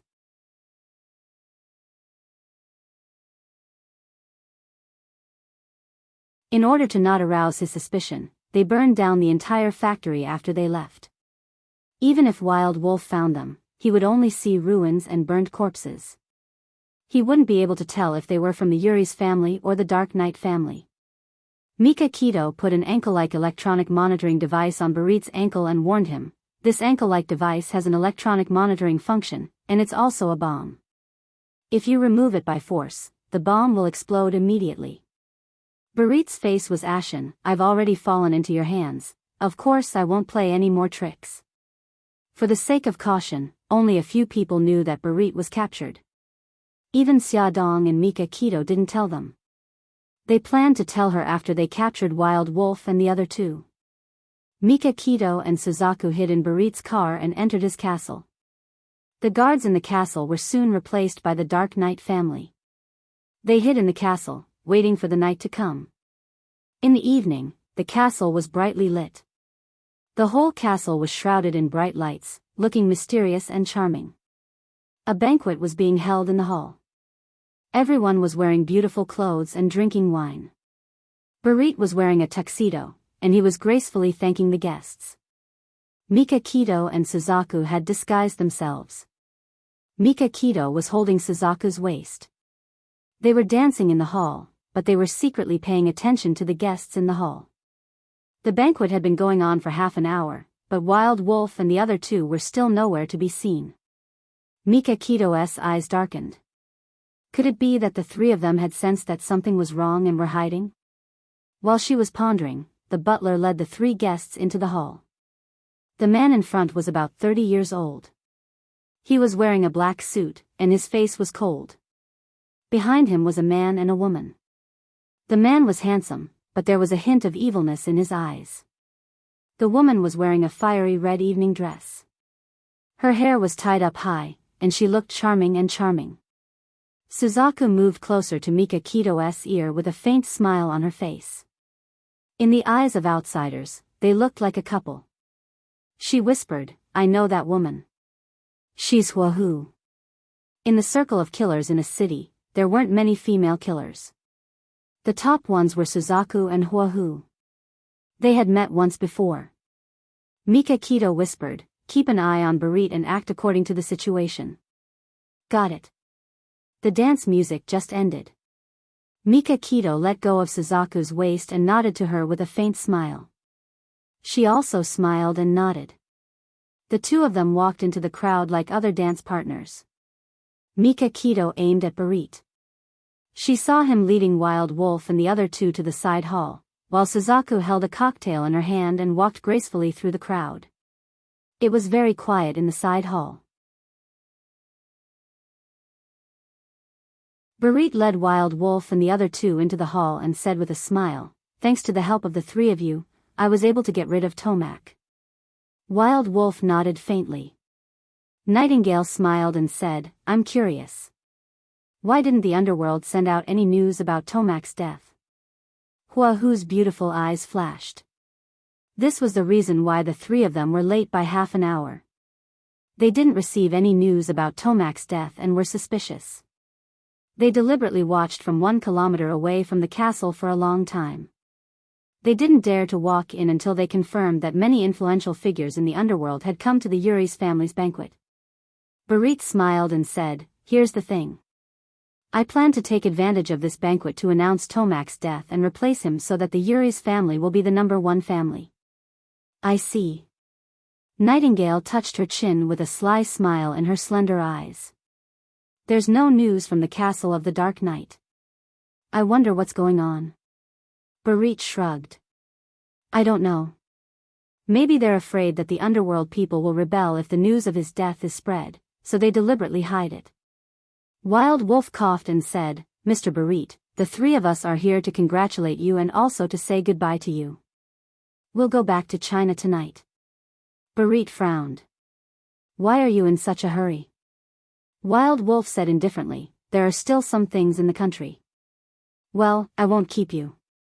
Barit waved his hand and a servant came over with a tray with 4 glasses of champagne on it. He made an inviting gesture.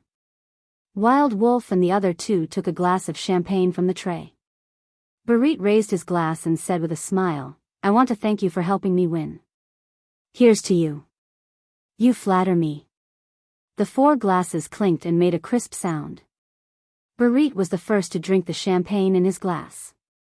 Wild Wolf looked down at his glass and took a small sip.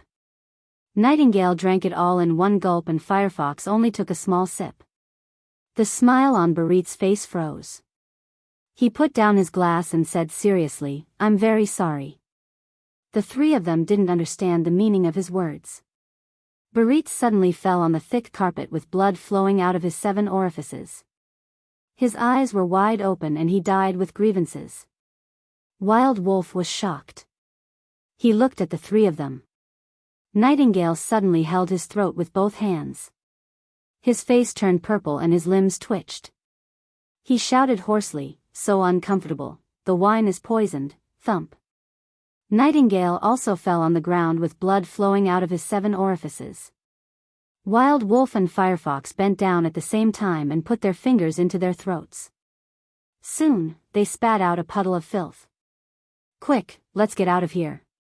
Wild Wolf took out a pistol from his waist and ran towards the main hall with Firefox. There were many people there. As long as they ran into the crowd, it would be difficult for the enemy to find them. They knew that their plan to deal with the Dark Knight family had been exposed. The poisoned wine they drank must be the revenge arranged by Tomac. However, when they ran to the door of the side hall, two figures appeared at the door. The tall and straight man stood in front of them. The woman's beautiful face was expressionless. They were like two messengers from hell, coldly waiting for them to walk into the trap. Mika Keto said coldly, "Put down the pistol." The two of them still wanted to resist. Wild Wolf aimed at Mika Keto and was about to pull the trigger. Chi! An arrow shot the back of his hand from high above. The pistol fell to the ground with a clang. Firefox gritted his teeth and threw away the pistol in his hand. Firefox looked sideways and saw a woman in black with a bow and arrow on the second floor of the side hall. She walked out from behind a pillar. Mika Keto said lightly, "Tie them up." Suzaku held a pair of handcuffs in each hand and easily handcuffed the wrists of the two men. "Let's go." Suzaku pushed the two men and took them to the basement of the castle. The people who were celebrating in the main hall had no idea what was happening in the side hall. Tomac came late. He was wearing a medieval aristocratic costume with a cold face. The guests in the main hall made way for him and looked at him respectfully. Tomac walked to the center of the main hall. His most trusted assistant, Robert, held up the agreement signed by Barit and announced, "Barit has signed the property transfer agreement. From today on, the Dark Knight family will take over the Ulysses family." Ad. Hongcha 866.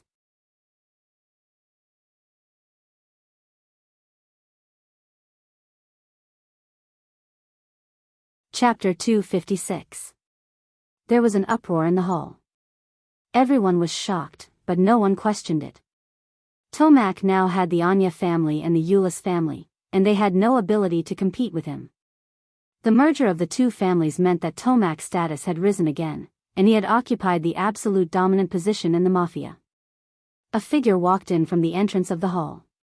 He was a beautiful blonde man with perfect facial features, like a god. He was tall and straight, and he walked towards the hall with steady steps. His movements were elegant, and there was a bright smile on his face. He walked to Tomac's side and said with a smile, "Uncle, congratulations." The serious expression on Tomac's face was swept away and replaced by a warm smile. He opened his arms and said, "Holly, my child, you're back." Holly was the only son of Tomac's elder brother who had passed away. He was also Tomac's only relative by blood. Tomac treated him like his own son. Holly hugged Tomac and said with a smile, "Yes, uncle. I'm back." "Very good, very good." Tomac nodded repeatedly, not minding showing his gentle side in front of everyone. The banquet continued. Tomac put his arm around his nephew's shoulder, and the uncle and nephew chatted happily. Holly said, "Uncle, I heard that Xia and Ashin came to Rome. Where are they now?" Tomac smiled and said, "Shin is in this castle. He's dealing with some things and will be back soon. Xia is in the hospital." Holly was shocked. Xia is in the hospital? Is she sick? It's a long story. In short, Xia is sick. She took Xiao Guai to Rome to give birth, but it's not her who's in the hospital. It's her husband, Bailey Han. Holly seemed to understand and nodded. "So, she's taking care of Bailey Han in the hospital now?" "Yes, and no." Tomac smiled mysteriously. He briefly explained what had happened in the past 2 days and said, "Suzaku disguised herself as Xia to lure Xia. We were worried that she would be exposed, so we let Xia hide in the hospital and didn't allow her to go to Bailey Han's ward." Holly suddenly understood and said with a smile, "I see. Uncle, that's a good plan." Tomac smiled. "This is Ashin's idea." Holly smiled and agreed, Shen is indeed very smart. Tomac raised his eyebrow. Now, it's time to inform Xia Xia. She can openly accompany Bailey Han's company. After that, he asked Robert to call Xia Dong. Xia Dong had been in the ward for a day and a half, and she had been tortured for a day and a half. Bailey Han was in the ward downstairs. They were very close, but she couldn't visit him. She could imagine how torturous it was. After learning that Bailey Han was dead and Wolf and the other two were arrested, Xia Dong finally felt relieved. The first thing she did after the call was to run downstairs to visit Bailey Han.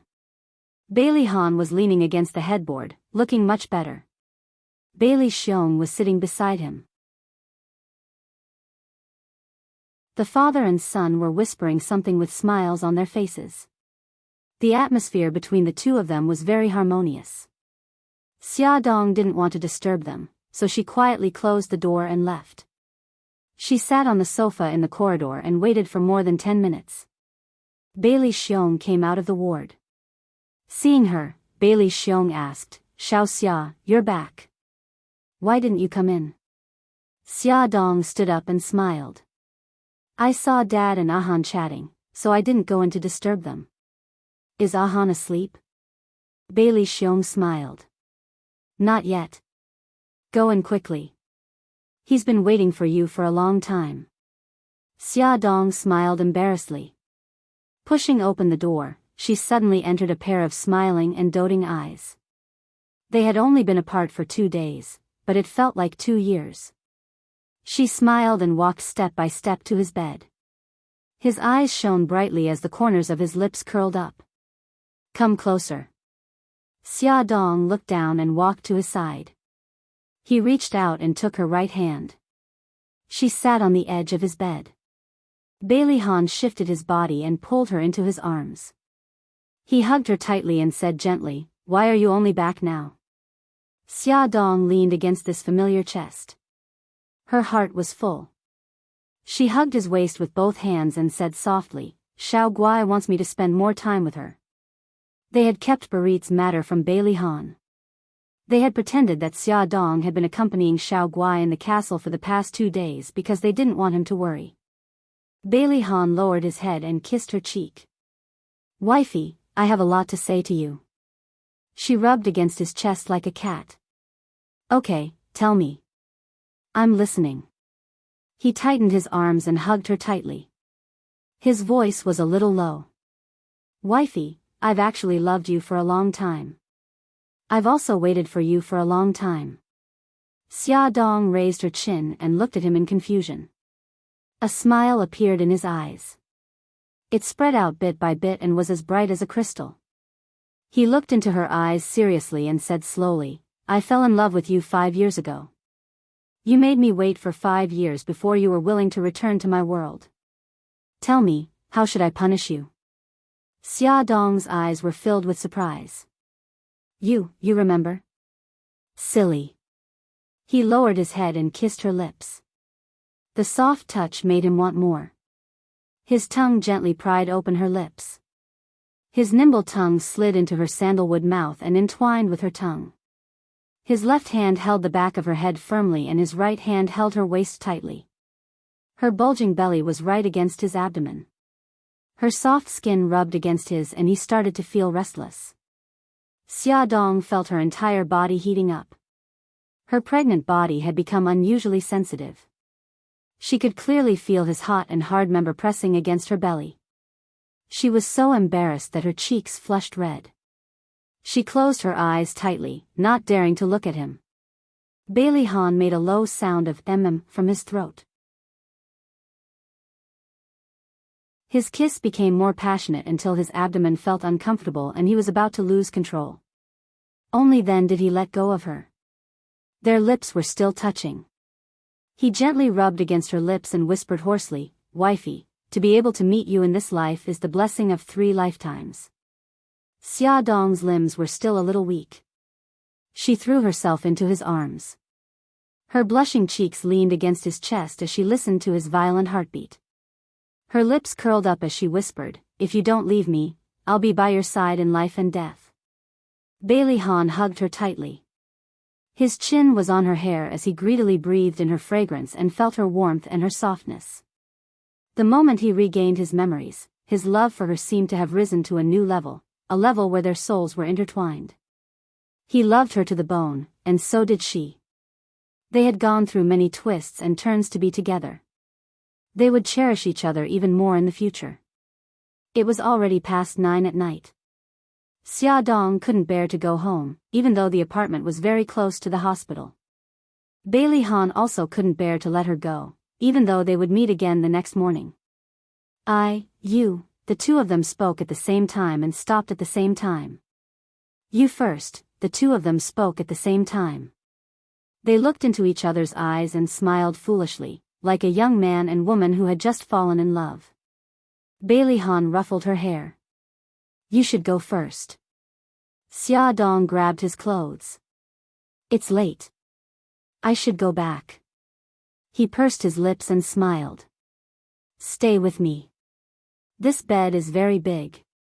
Xia Dong seemed to have thought of something and her face turned red. What if someone finds out? The nurse would check on them every night. What are you afraid of? We're husband and wife. Bailey Han looked calm. He hugged her tightly and said shamelessly, I want you to stay with me. Xia Dong raised his head and looked at him with a smile. All right, I'll stay. He gave her a loud kiss on the cheek. She pushed his arm. Do you want me to help you take a shower? I can do it myself. After Bailey Han said that, his charming eyes suddenly narrowed and his lips curled into a devilish smile. Okay, you can help me take a shower. Xia Dong found it funny. Didn't you say you could do it yourself? He bit her ear and said in a low voice, We'll take a bath together. She pinched his arm. You wish. Your body hasn't recovered yet. We can't sleep together for at least a month. Moreover, I'm in the late stages of pregnancy. It's not good for the baby. You'll have to abstain for a few months. Bailey Han sighed.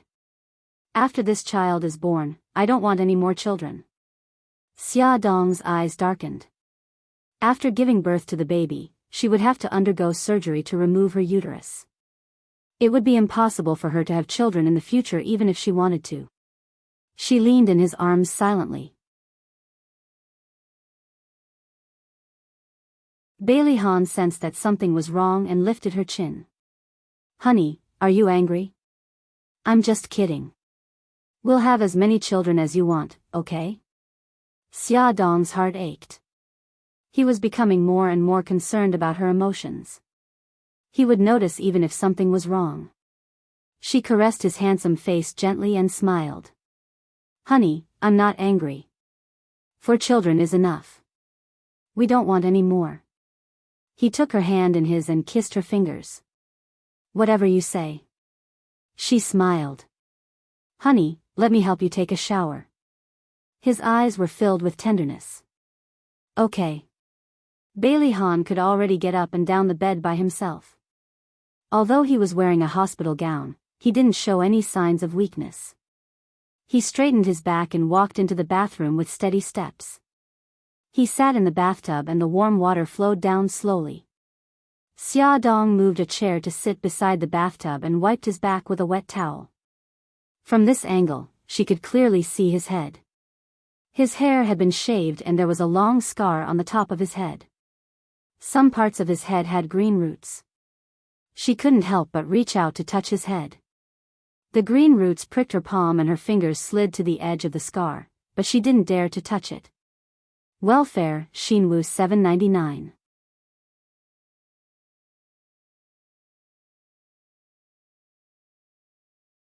Chapter 257. Bailey Han chuckled. Do I look ugly right now? Not ugly, very handsome. It's the most handsome hairstyle I've ever seen. Xia Dong's eyes were filled with tears. Bailey Han smiled happily. My wife really knows how to talk. Xia Dong blinked and her tears fell into the bathtub. His back was facing her, so he didn't see it.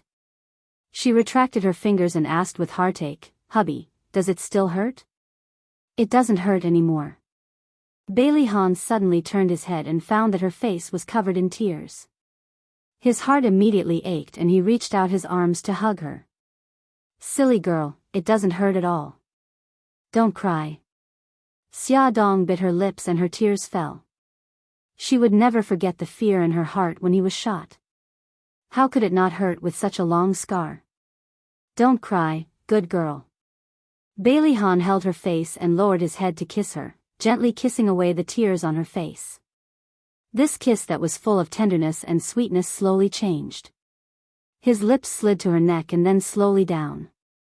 His palms entered from the hem of her clothes and caressed her body. Her skin was soft and smooth, just like the finest silk, making him unable to put it down. Xia Dong leaned her head on his chest. Her heart was soft, like cotton candy. He kissed her forehead and carried her out of the bathtub. He wanted to send her back to the ward, but she nervously grabbed his arm. Hubby, your injury. He looked at her with a smile. It's all right now. I'll carry you to the bed.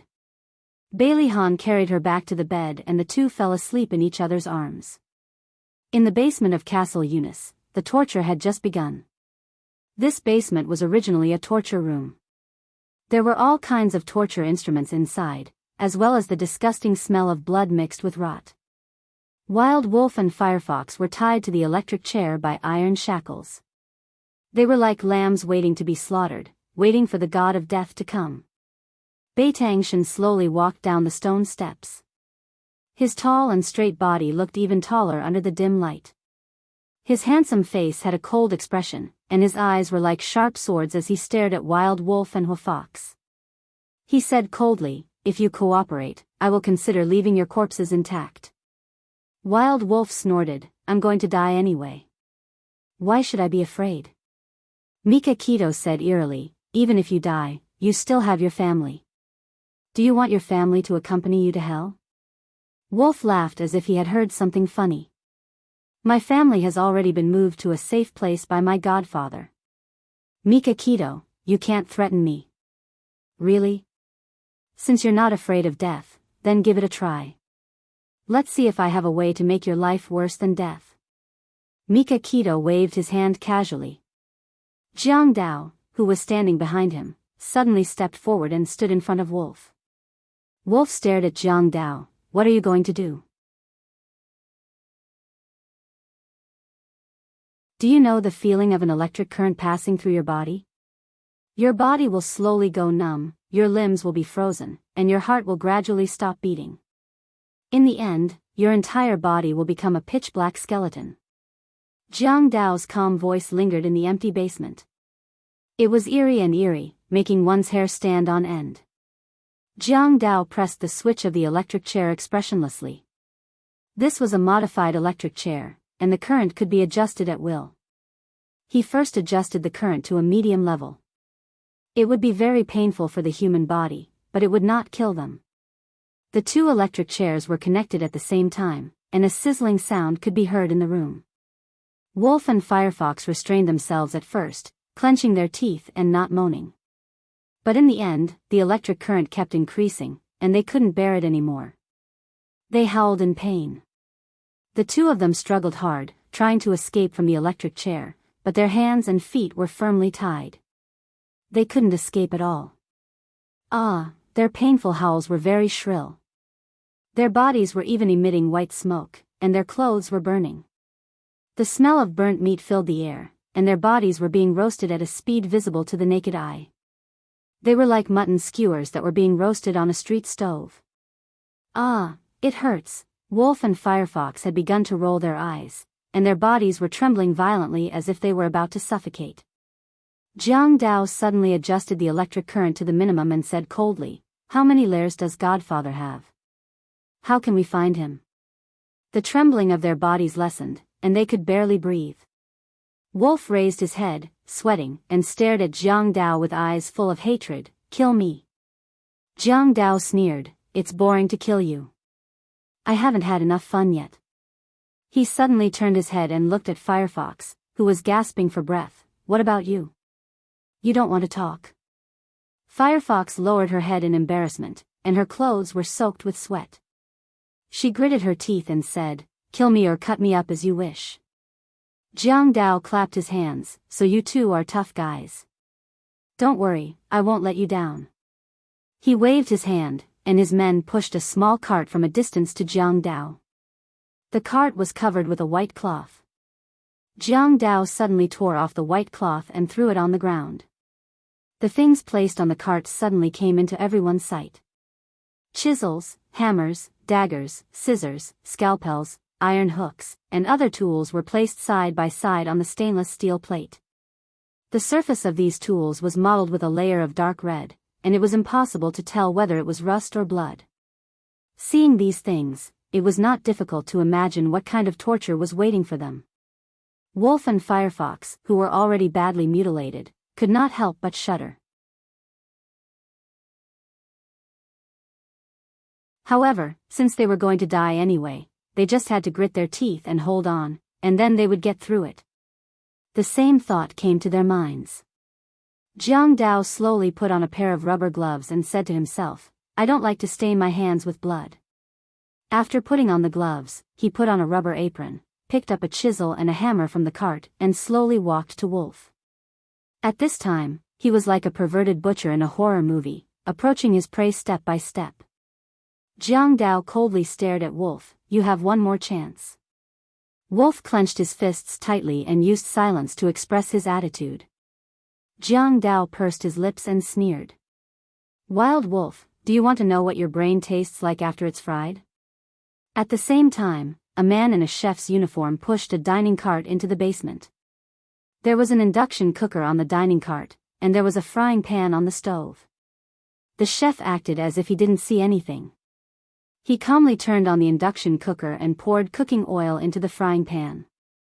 Wolf's body stiffened, and Firefox's eyes were filled with fear. "You'll know soon enough."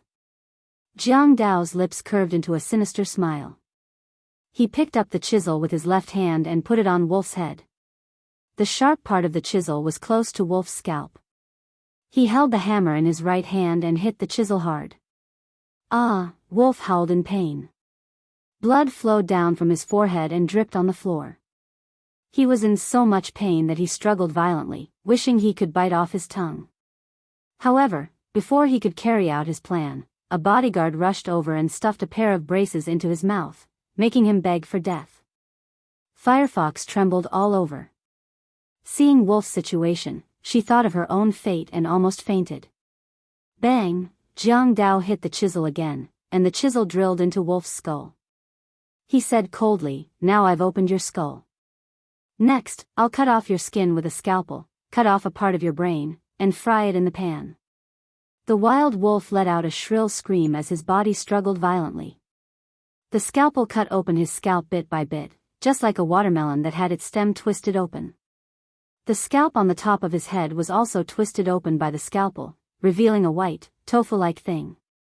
Mika Keto was sitting in a chair 20 or 30 meters away from them like a high and mighty emperor. She looked at this cruel and bloody scene calmly without blinking her eyes. Wolf rolled his eyes. Every time he was about to faint, someone would inject him with medicine to keep him awake and suffer inhumane torture. Welfare, Shinwu 799.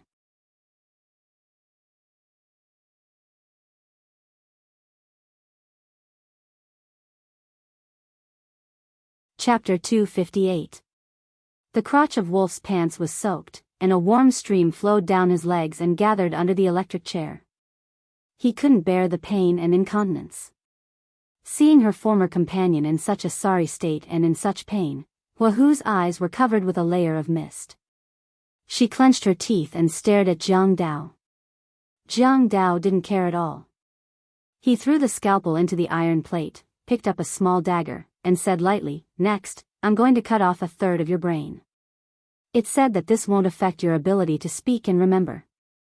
The oil in the frying pan was boiling as if it was singing a song, waiting for the third of Wolf's brain to roll into the boiling oil. Wolf's eyes were bloodshot like a trapped beast. He let out a deep roar of pain from his throat. The dagger slowly fell on the pile of white tofu-like things. But just when he was about to do it, Wahu suddenly screamed, "Stop! Stop! I'll tell you everything." Please let him go. She had a mental breakdown, and she couldn't bear the huge psychological pressure anymore. She burst into tears, and her lips trembled as she shouted, "Let him go. Let him go." Jiang Dao elegantly put away the dagger and turned to look at Hua Hu with a cruel sneer on his face. "Speak. If I'm not satisfied with what you say, I'll cut off a third of your brain and throw it in the frying pan." Hua Fox's shoulders trembled violently. As an assassin, she had seen many cruel scenes and many tragic scenes of torture. However, this was the first time she had seen such a cruel and inhumane interrogation. She tried to calm herself down and slowly said, "I'll tell you everything I know." "Very well." Jiang Dao put the dagger back into the iron plate, tore off his bloody gloves, and threw them on the floor. "How many lairs does Godfather have in China?" Hua Hu's teeth were still trembling. "I only know 2.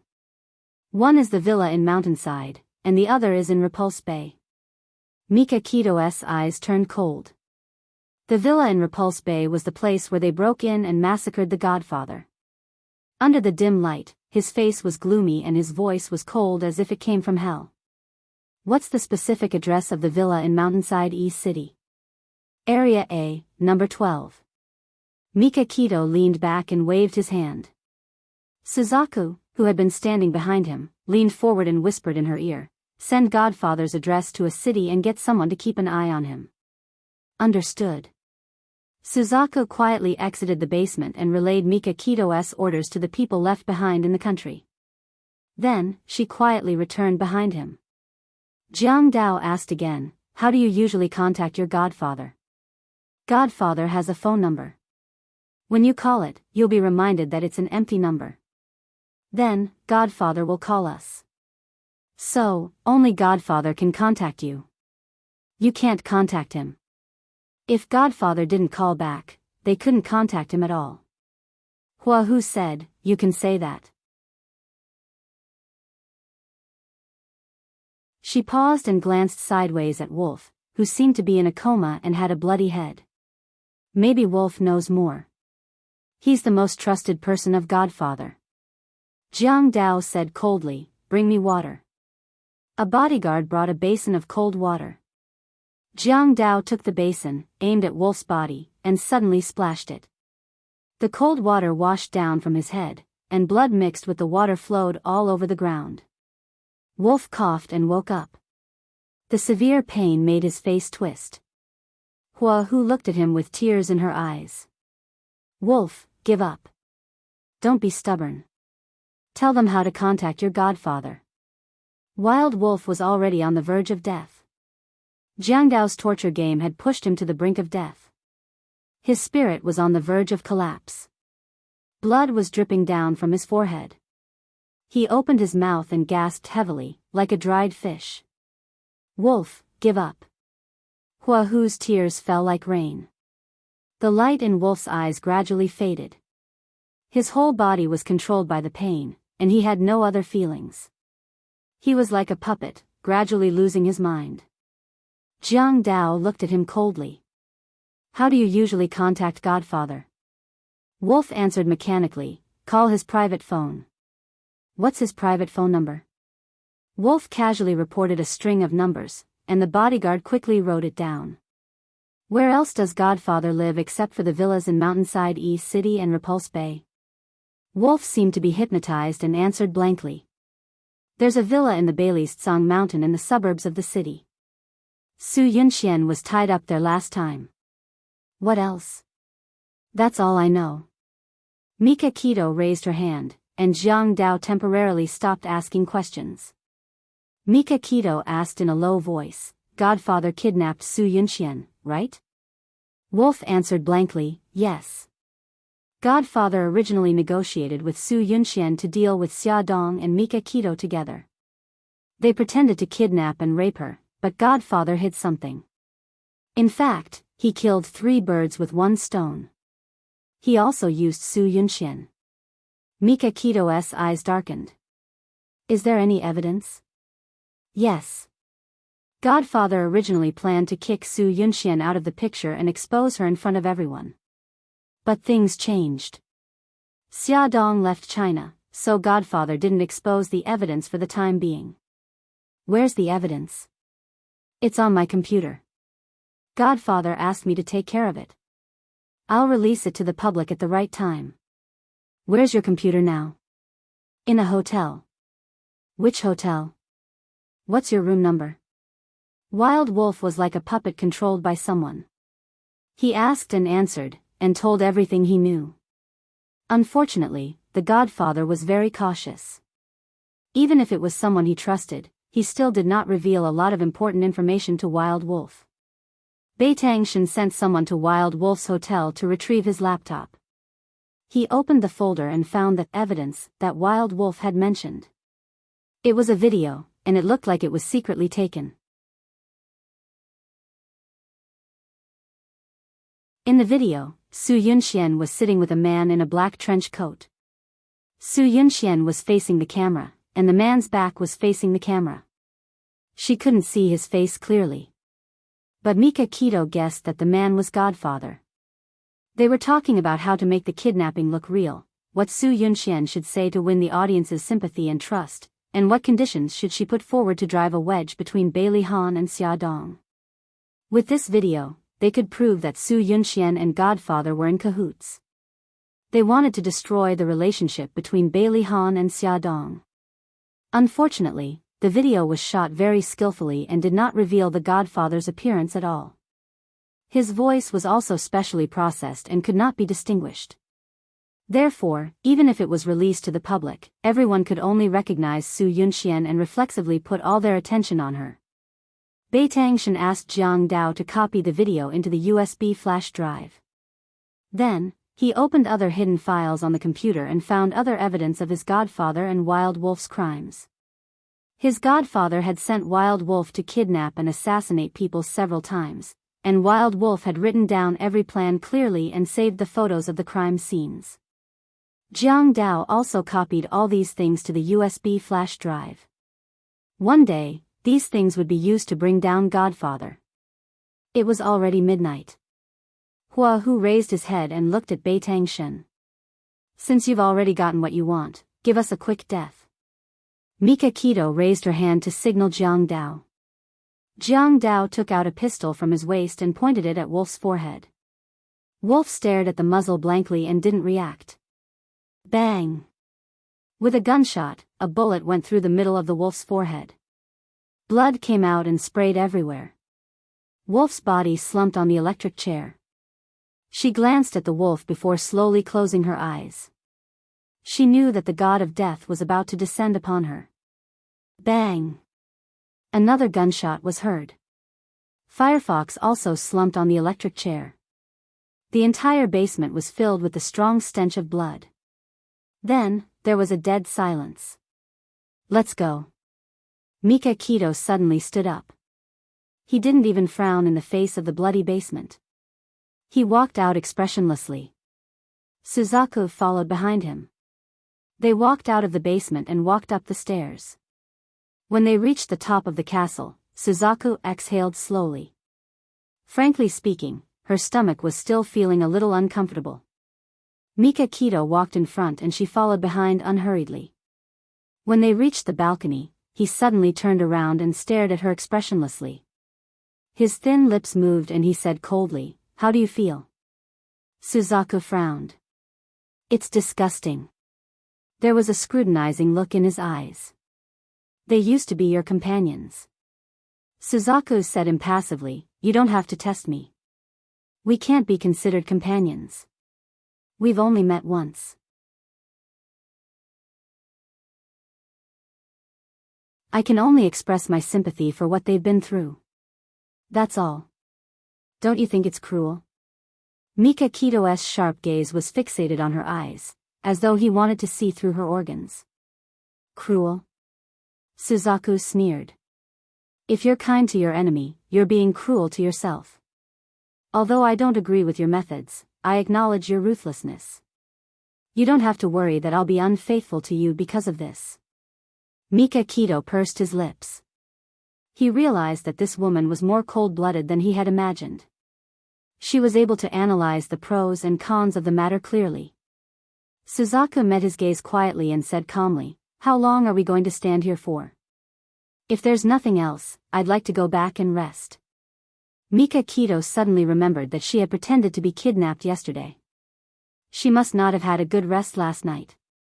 She had been in a state of high tension during the day and hadn't had a chance to rest until now. Even a man would feel a little overwhelmed, let alone a woman. For the first time, he treated her as a woman. Attention, Hongcha 866.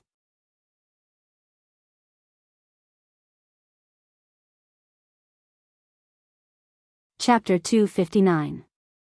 Mika Kito said calmly, "It's all right. You can go back." "Okay," Suzaku replied casually and turned to leave. She was dressed in a tight black suit and looked dashing and unrestrained. After the 3 wild wolves were killed, Mika Kito planned to follow up the victory and return to China to deal with his godfather's matter. He went to the castle to say goodbye to Tomak. A handsome blonde man with blue eyes was sitting in the living room with his godfather, talking and laughing. "Shen, you're here. Come here.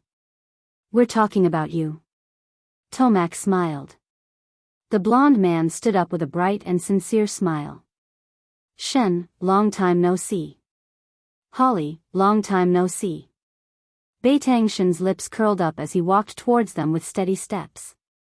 Holly opened his arms and the two hugged. Mika Kito raised his eyebrows. "What are you talking about?" Tomak laughed. Holly said, "You're smart. You played a big role in dealing with Barit. That's because Godfather supported me.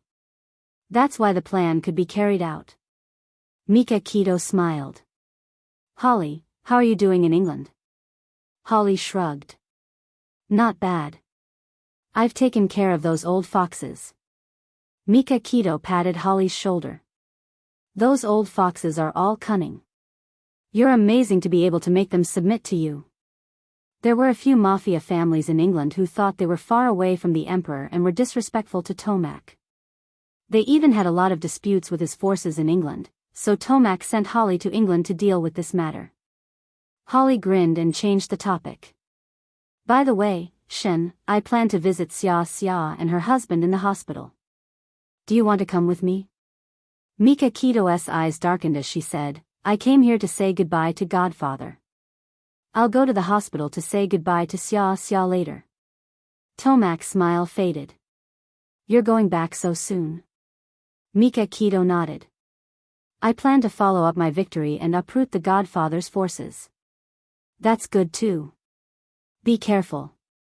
If you need any help, just let me know." "I will, Godfather.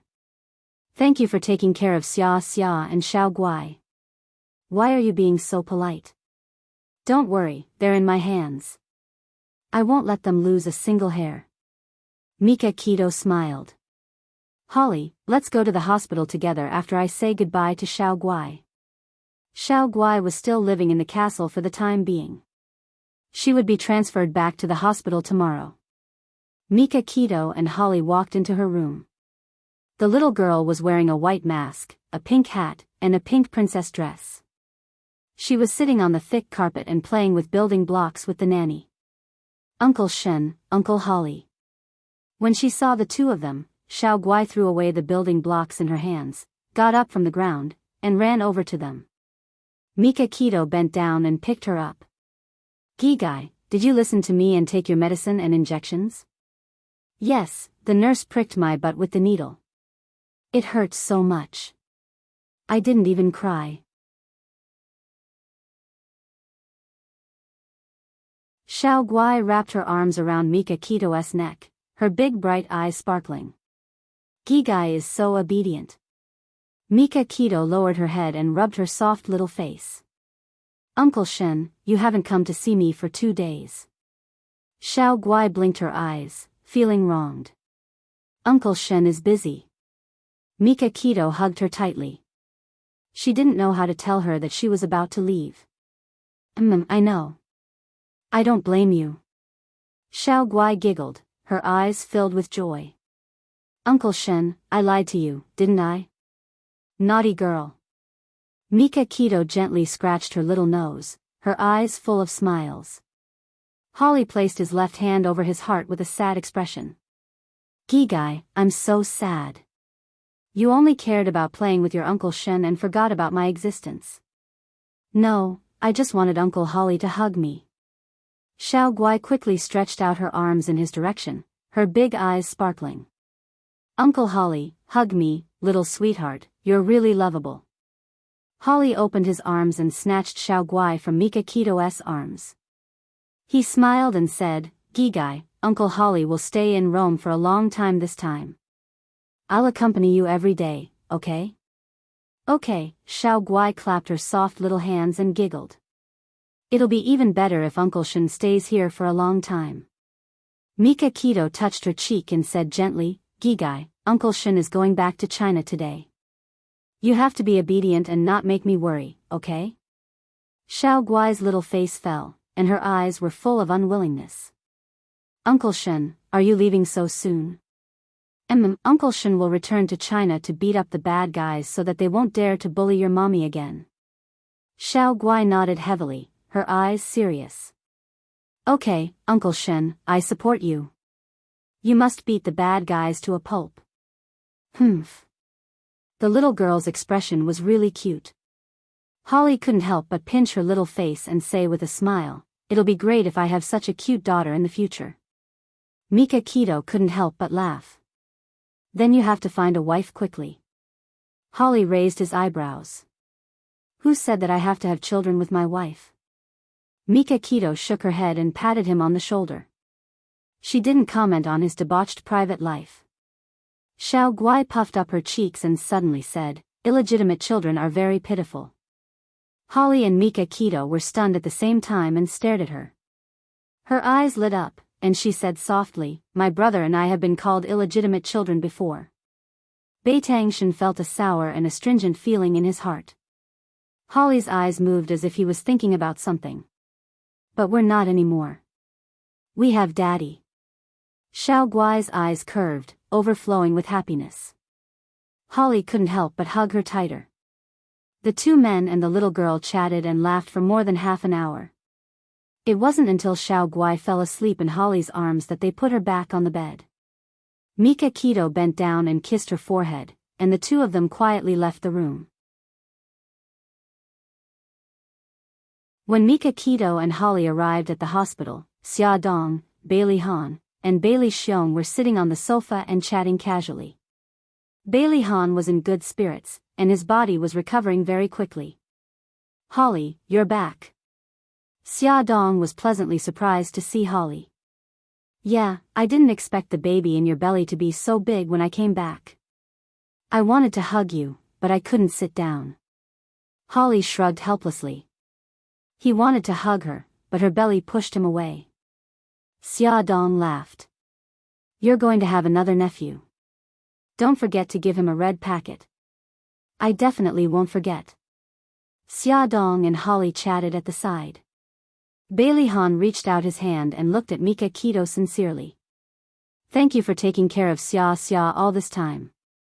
Mikakito paused and reached out to shake his hand. You didn't let me down either. He used his body to take a bullet for Xia Dong, proving that his love for Xia Dong was no less than Mikakito's. But Mikakito pursed his lips and said coldly, if you do something wrong to Xia one day, I will take her away. Bailey Han looked into his eyes calmly. I won't give you a chance. Mikakito pursed his lips.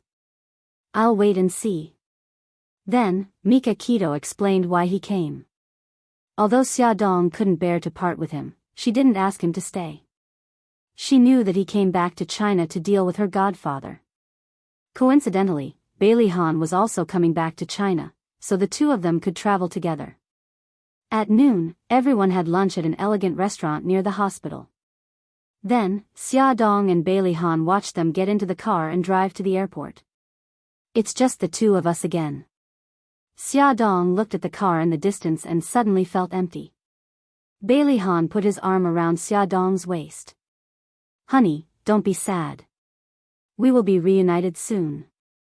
Xia Dong leaned against his chest and said, MHM, City A, 8 o'clock p.m. Yisiki was packing her luggage in the room. In 2 days, the whole family would be going to Sonya for a vacation. She took out her summer clothes and planned to pack them in advance. Suddenly, her cell phone rang. It was a text message. Yisiki looked up at the bedside. It was Lin Shihao's cell phone. He was taking a shower in the bathroom. Her hand froze and her heart clenched nervously. She put down her clothes, walked to the bedside and picked up the cell phone. She had never looked through Lin Shihao's cell phone because she trusted him. But now, she sat on the bed, her heart pounding. She hesitated, her fingers trembling as she held the cell phone. The sound of running water in the bathroom became softer. Lin Shihao would come out of the shower soon. She made up her mind and turned on the cell phone. She easily cracked his password. It was her birthday. She opened her inbox. It was a text message from Bai Mei Wei. She didn't open it to read, but the main content of the message was displayed at the bottom. Senior, I want to talk to you. Mei Sei Bar, 9:30 p.m. Be there or be square. Yisiki's fingers suddenly clenched. She felt very conflicted. She looked through the other messages but couldn't find any more from Bai Mei Wei. She didn't know if she really didn't send any messages or if Lin Shihao had deleted the messages. The sound of running water stopped. Yisiki quickly put the cell phone back on the bedside table. Lin Shihao walked out of the bathroom in a bathrobe. He held a towel in his hand and wiped his hair as he said, "Honey, are you done packing?" "I'm almost done." Yisiki put the clothes into the suitcase and tried to make her voice sound calm. "I heard your cell phone ring just now. Check if someone sent you a text message." "Oh, okay." Lin Shihao took the cell phone. Yisiki pretended to pack the luggage and secretly glanced at him. She saw his expression change after he turned on his cell phone. She quickly retracted her gaze and zipped up the suitcase. She smiled and asked, "Who's looking for you?" Lin Shihao deleted the text message. He paused and said, "It's little Wang. He's heartbroken and in a bad mood. He's at Mei Sei Bar and wants me to go over and have a drink with him." Yisiki felt as if she had been splashed with a bucket of cold water. Her heart felt cold. Welfare, Songshu 566.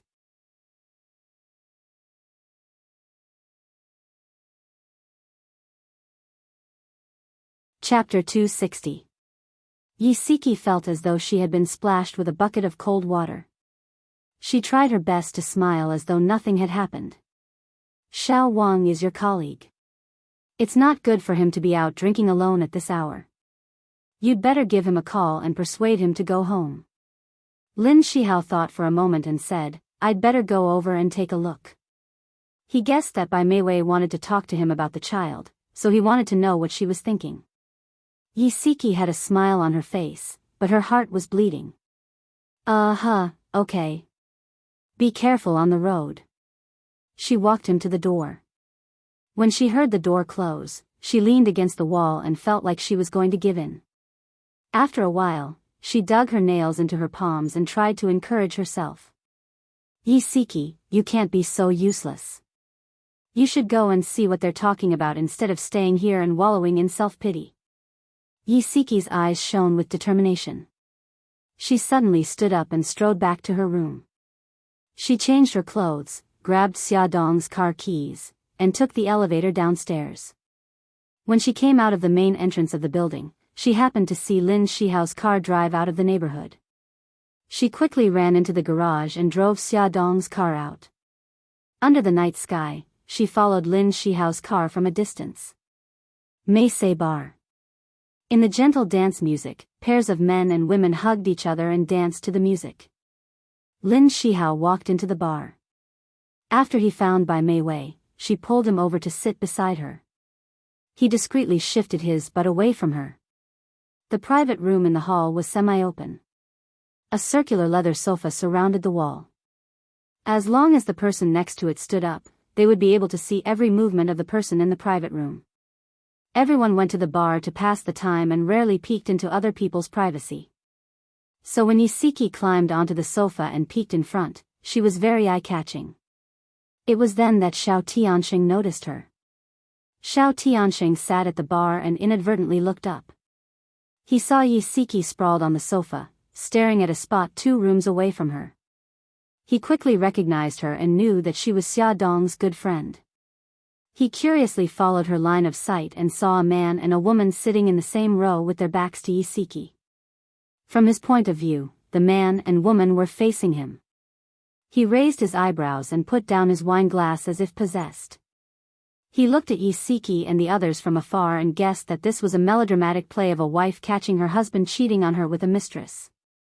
Lin Shihao glanced at the silent Bai Meiwei. "Meiwei, have you thought about the child?" Bai Meiwei nodded her head. "I've already thought it through. I'll follow your advice and give up on the child. But, you have to promise me one thing." Lin Shihao said in a low voice, "Tell me."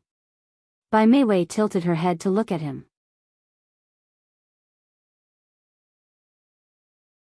Her eyes were filled with complex emotions as she slowly said, "Senior, give me a month's time.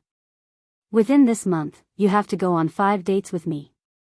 After a month, I will abort this child." Lin Shihao said, "I can give you a month, but I can't go on dates with you." Bai Meiwei grabbed his arm as tears welled up in her eyes. "Senior, can't you take pity on my sincerity and satisfy my fantasies?" "Meiwei, I'm sorry.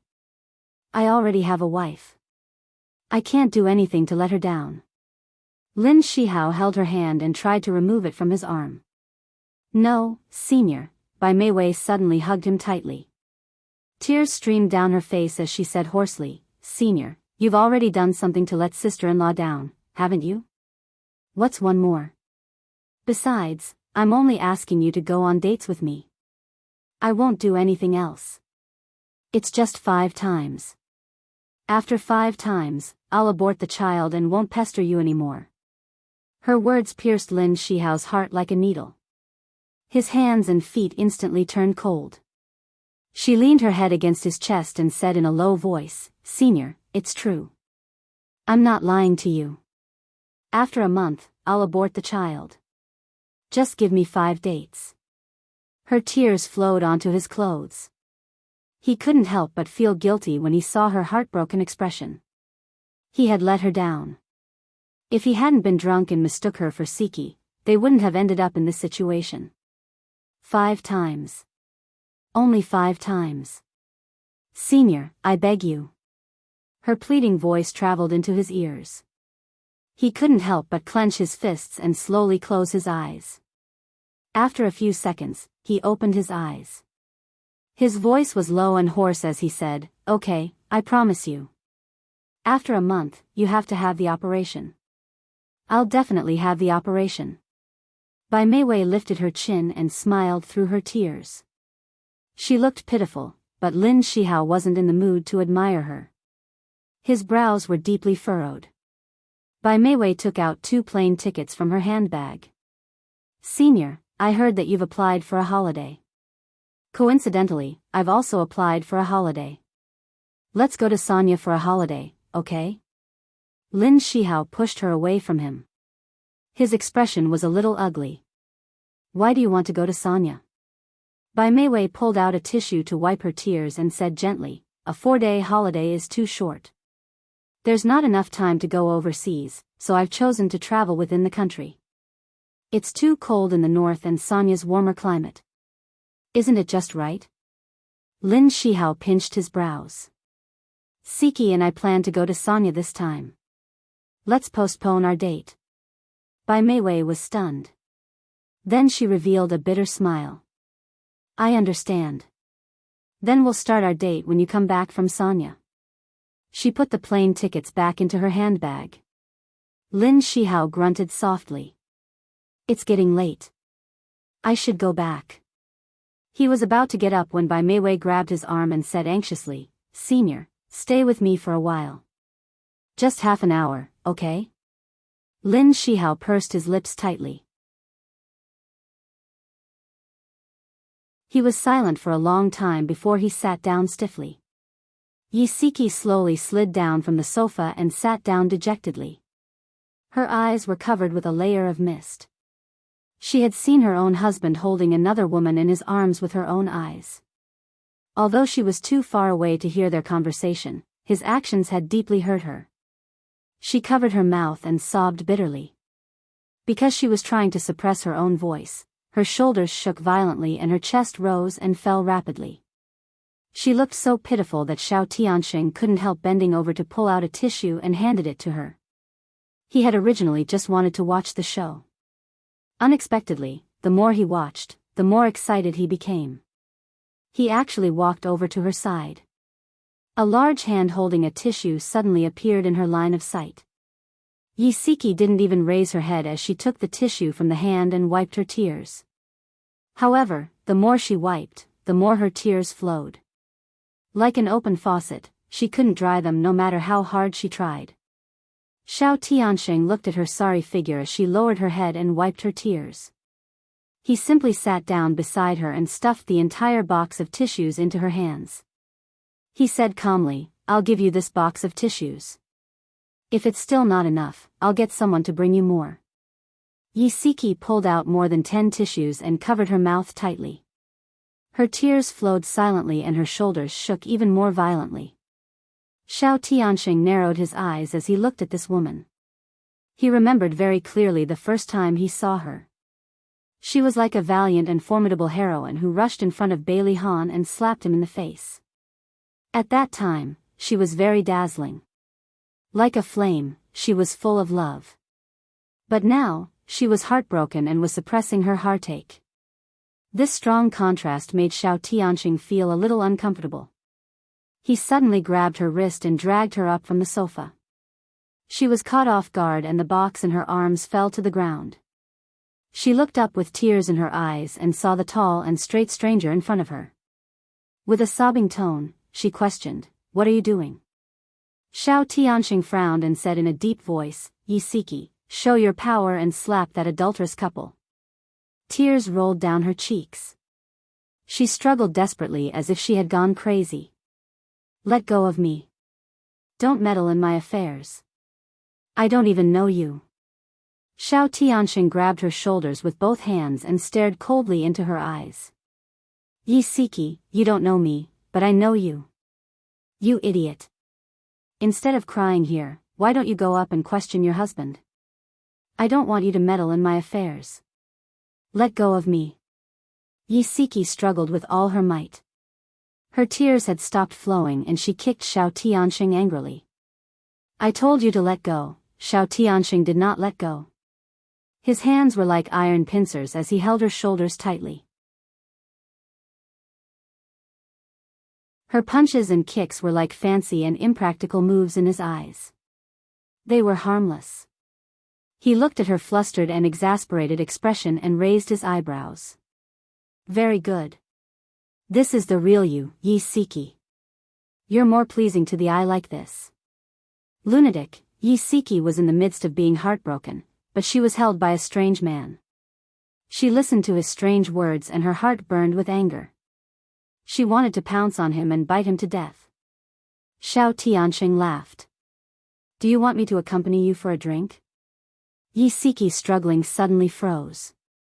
The sadness that she had temporarily forgotten surged up like a tidal wave.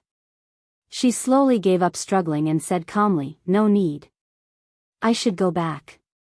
Xiao Tianxing let go of her shoulders. His slender fingers took out a business card from his pocket and handed it to her.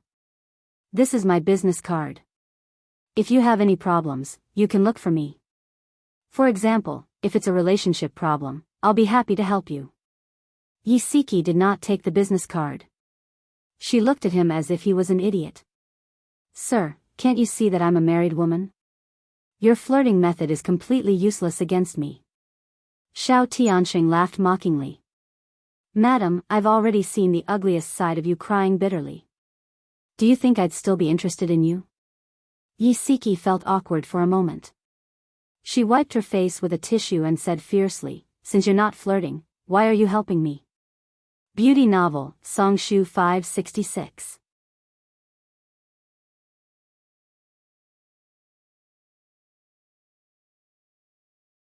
Chapter 261. Xiao Tianxing forcefully shoved the business card into her hand and raised his eyebrows. It looks like you really don't remember me. I'm a friend of Bailey Han and you're Xia Dong's friend. We're considered friends indirectly. Just take it that I'm being kind and want to do good deeds. Yi Siki frowned and looked at him seriously. Suddenly, she felt that he looked familiar. After thinking about it carefully, she realized that she had indeed seen him before. Her expression softened a little. She raised her hand to look at his business card. This business card was a little too unique. There was no title on it, only a name and a phone number. Xiao Tianxing. His name. Xiao Tianxing chuckled. I wouldn't give my business card to just anyone. You should be grateful for your good luck. Yi Siki's mouth twitched. Thank you. She took her handbag and put the business card inside. I'm leaving, she said. Xiao Tianxing pointed behind him. Don't you want to see what else they're up to? Yi Siki froze.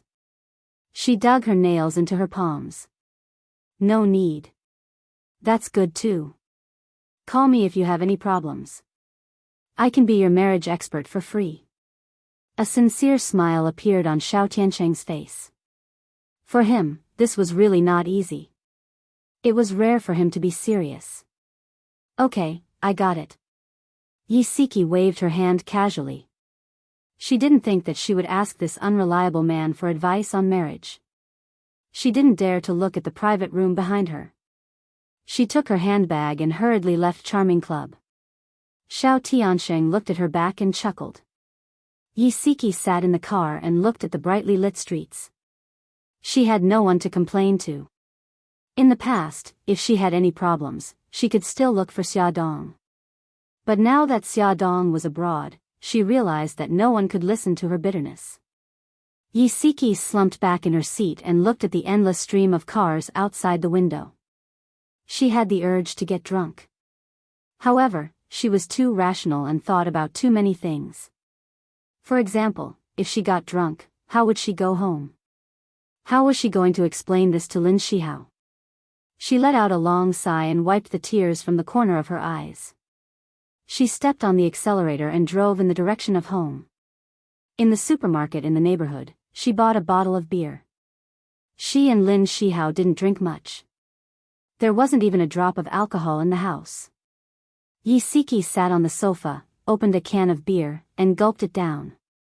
After drinking 2 cans, she leaned on the sofa and fell asleep. Lin Shihao opened the door to the living room and smelled the strong scent of alcohol. He saw his wife curled up on the sofa and sleeping soundly. There were 2 empty beer cans by her feet and a can of beer by her side. He frowned and bent down to carry her from the sofa. She clung to him tightly like an octopus and murmured, "Hubby. Don't leave me behind." Lin Shihao's body froze.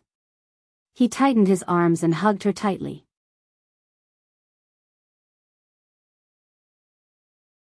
Tears almost flowed out of his eyes. His voice was low and hoarse. "Honey, I won't leave you behind. Never." It was as if she had heard his promise. She lay in his arms and fell asleep peacefully. Lin Shihao wanted to put her on the bed, but her hands were too tight. In order not to wake her up, he didn't even take off his jacket and lay down with her. He kicked off his shoes, pulled the blanket over them and hugged her tightly in his arms. Yi Siki wanted to go to the bathroom in the middle of the night. She struggled to get up in a daze. Lin Shihao woke up with a start and turned on the bedside lamp. "Honey, what's wrong?" Yi Siki was still drunk. She looked at him with drunken eyes and pouted. "Hubby, I want to go to the bathroom." "I'll help you there." Lin Shihao got out of bed and helped her down from the bed. She staggered and almost fell down several times. Lin Shihao sighed, and simply carried her up. After carrying her into the bathroom, he placed her on the toilet. She did not even take off her pants, and from the looks of it, she wanted to settle it immediately. He quickly said, "Wife, wait a moment." "Why?" She looked up in confusion. "I can't hold it in anymore." "Silly, take off your pants first." Lin Shihao helped her up from the toilet. He held her waist with one hand and took off her pajama pants with the other. He then took off her underwear and helped her sit on the toilet again. The sound of water splashing could be heard. She finally got rid of her physiological problem and a comfortable expression appeared on her face. Lin Shihao stood by her side and watched her. Seeing her stand up shakily, he quickly held her arm and helped her put on her pants with one hand. He then pressed the flush button and bent down to pick her up. She naturally reached out and hooked her arms around his neck and leaned her head on his chest. When they returned to the bedroom, she fell asleep again. Lin Shihao looked at the little woman lying in his arms and sleeping peacefully. There was an indescribable feeling in his heart. He hesitated for a long time about Bai Meiwei's pregnancy, but he still didn't dare to tell her. He knew that she was a person who was obsessed with emotional cleanliness. His body had already betrayed her once. If he let her know that Bai Meiwei was pregnant again, he didn't know what she would do. "Honey, I'm sorry. I hid it from you because I wanted us to start over." He buried his head in her neck and murmured, "Honey, I'm sorry. I'm really sorry." Something sparkling and translucent fell from his eyes and landed on her neck. It rolled down her neck and into her pajamas. She unconsciously replied with an "N" and hugged him even tighter. The sun shone through the curtains. Yisiki frowned and impatiently turned over. Her arms happened to be supporting Lin Shihao's chest. Her muddle-headed mind gradually cleared up. She slowly opened her eyes and saw that handsome and familiar face.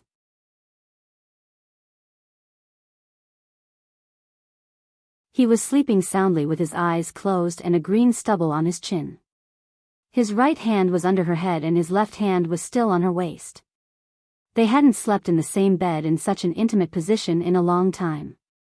Yisiki stared at his handsome face, her heart filled with mixed feelings. In the end, she slowly reached out her hand, stroked his cheek, and said in a low voice, "Hubby, I'll give you one more chance." She gently pushed his hand away from her waist and quietly got out of his arms. When she heard the sound of the toilet in the bathroom, she suddenly quivered and remembered that she had groggily gotten out of bed in the middle of the night to go to the bathroom. Even her pants seemed to have been taken off by Lin Shihao. Her face instantly heated up. Although they had been husband and wife for a long time, this was the first time something so awkward had happened. After washing up, her face was still a little hot when she came out of the bathroom. Lin Shihao had also woken up. He shook his sore right arm and asked, "Honey, you were drunk last night. Are you feeling better now?" "Yeah, I'm fine now." Her gaze was erratic. "What's wrong? Your face is red. Are you having a fever?" Lin Shihao held her shoulders and raised his right hand to touch her forehead. "I'm fine." She avoided his hand and smiled awkwardly. "Last night, you carried me to the bathroom, right?" Lin Shihao laughed and ruffled her hair. "You were too drunk and stumbled when you walked. If I hadn't carried you in, I was worried that you would have fallen into the toilet." She coughed twice. "You have to quickly forget what happened last night." "Why?" He raised his eyebrows in confusion. Because you helped me take off my pants." Most importantly, he heard her shushing. Yisiki was so embarrassed that she wanted to find a hole to hide in. His lips curled into a mischievous smile. "I've helped you take off your pants many times, don't say any more." Yisiki reached out to cover his mouth. Her face was red as she stammered, "In any case, you have to quickly forget it." His eyes were full of smiles. They had been married for so many years, but she was still easily embarrassed. He held her hand and took it away from his mouth. He said gently, "I won't forget. I'll treasure everything about you in my mind. When we're old, I'll tell you everything." His eyes were full of tenderness and his expression was serious. He didn't look like he was joking at all. She sniffled and tears welled up in her eyes. Slowly, she hugged him. He also reached out his arms and hugged her tightly. "Wifey, do you still remember what I said to you on our wedding night?" "Yes, I remember everything." Yisiki's tears fell. She bit her lip and asked in a choked voice, "Hubby, can we really do this?" "Yes, we definitely can. Trust me." Lin Shihao held her cheeks and looked into her eyes seriously. He said word by word, "In this lifetime, I'll only love you." If there was a person who could tolerate your shortcomings, who could remind you that there were vegetable leaves on your teeth without feeling embarrassed, who could laugh at your indecent actions, then he truly loved you. Yisiki hugged the man who truly loved her, and her tears flowed uncontrollably. "Don't cry. Be good." Lin Shihao carefully wiped the tears from her face and said gently, "Wifey, rest for a while more. I'll make breakfast." Yisiki smiled with tears in her eyes. "I want to eat fried eggs. Nyonyo loves sandwiches." "I know." He smiled and kissed her cheek. "Be good. Rest for a while more. I'll call you when it's ready." She nodded obediently. Yisiki didn't do as he said and rest for a while more. Instead, she changed into her home clothes and stood not far from the kitchen to watch him make breakfast. He had an apron around his waist and was busy in the kitchen. There was a faint smile on his face, and he was very easygoing and gentle. Nyonyo was wearing little bunny pajamas. She rubbed her sleepy eyes and walked over. She said in surprise, "Hey, Daddy is making breakfast today." Yisiki smiled and hugged her daughter. Lin Shihao heard the sound and turned to look. The two of them looked at each other and smiled. She wished that time would stop at this moment, the happy moment of their family of 3. Attention, Songshu 566.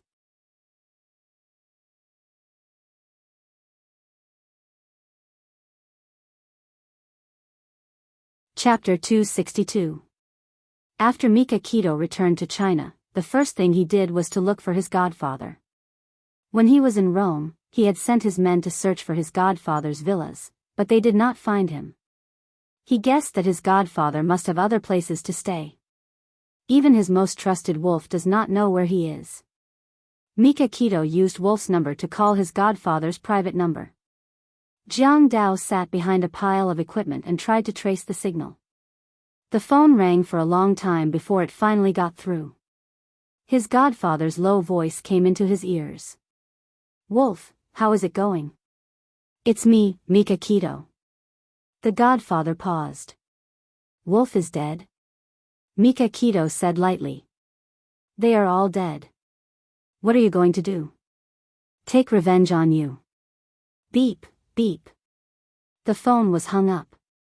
Mika Keto looked up at Jiang Dao. "How is it?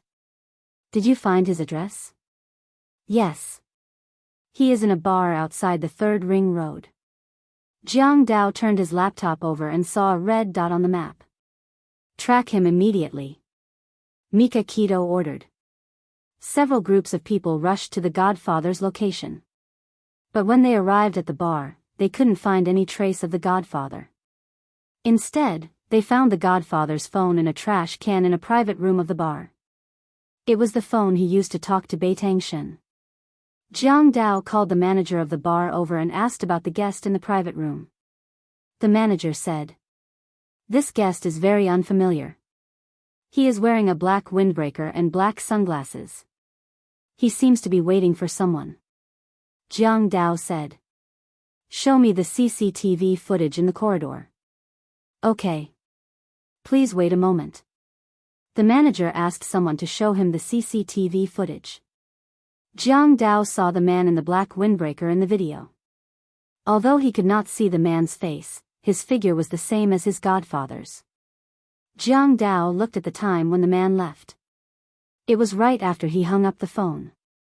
He asked, "Where did this man go after he left the bar?" "I don't know. I will ask the staff. Maybe someone saw him." A few minutes later, the manager came back and said that a waiter saw the godfather driving a red Porsche Cayenne toward Binjiang South Road after he left the bar. "What's the license plate number?" He didn't see it clearly. Jiang Dao sent people to chase after them from Binjiang South Road. The surveillance cameras installed along the road recorded everything and fed it back to Mika Keto. The top hackers of Senku spent the whole afternoon hacking into the internal system of City A's Transportation Bureau and copied the surveillance footage along Binjiang South Road. In the end, when he checked the video, he found that there was no red Porsche Cayenne as the waiter had mentioned. Mika Keto tapped the table with her slender fingers. Godfather might have changed cars on the way. Maybe the Porsche Cayenne is a breakthrough. Jiang Dao, investigate the Porsche 4S stores and the information of their customers. During the investigation, Jiang Dao found that his godfather had purchased the car under the name of Shengguan Ao half a year ago. He did not leave his address or phone number, but there were two maintenance records. One was scratching the door, and the other was breaking the rearview mirror. According to the customer service staff at the reception, a young lady had driven the car over when the rearview mirror was broken. She looked sweet and cute when she smiled, so he had a deep impression of her. Jiang Dao pondered for a while, then took out Su Xingqian's photo and asked the customer service staff, "Is this the girl who drove the car?" The customer service staff was a handsome young man. He looked at the photo carefully and nodded. "Yes, it's her. She even called me brother affectionately." Jiang Dao's mouth twitched. This was something that Su Xingqian would do. Jiang Dao reported the results of the investigation to Mika Keto and asked, "Boss, what should we do now?" Mika Keto's eyes flickered. His godfather was Su Xingqian's godfather, and they were very close. They were so close that Su Xingqian drove his godfather's car out casually and then drove it to the 4S store for maintenance after it was broken.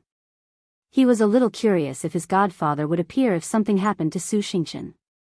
Mika Keto waved his hand, and Jiang Dao bowed to him. He whispered a few words to Jiang Dao, and Jiang Dao nodded.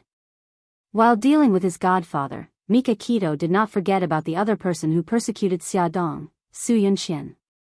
He wanted Su Yunxian's reputation to be ruined. This was the best punishment for her. After Bailey Han went abroad to look for Xia Dong, Su Yunxian's illness continued to fluctuate. Sometimes she was sober, sometimes she was obsessed, and when she was not in a good mental state, she would make a fuss and say that she wanted to see Bailey Han. Su Yunxian's parents were already mentally and physically exhausted. When they could not persuade Su Yunxian, they could only ask old madam for help.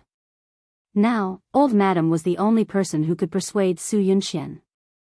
On the second day after Mika Keto returned to China, Bailey's family first received a CD. At that time, only old madam and Bai Jinxiu were at home. After watching the content of the video, they were shocked for a long time. Old madam's lips trembled. After a while, she pointed at Su Yunxian in the CD and spat out a few words fiercely, "She's worse than a beast." Bai Jinxiu slumped on the sofa and shook her head in disbelief. This can't be true. How could Yunxian do such a thing? Old madam took a long time to suppress the anger in her chest. She stamped the floor with her cane and said, "I'm going to ask her now. What did Bailey's family do to wrong her? Why did she do such a vicious thing?" Old madam was decisive. She stood up and walked out with her cane. "Butler, prepare the car."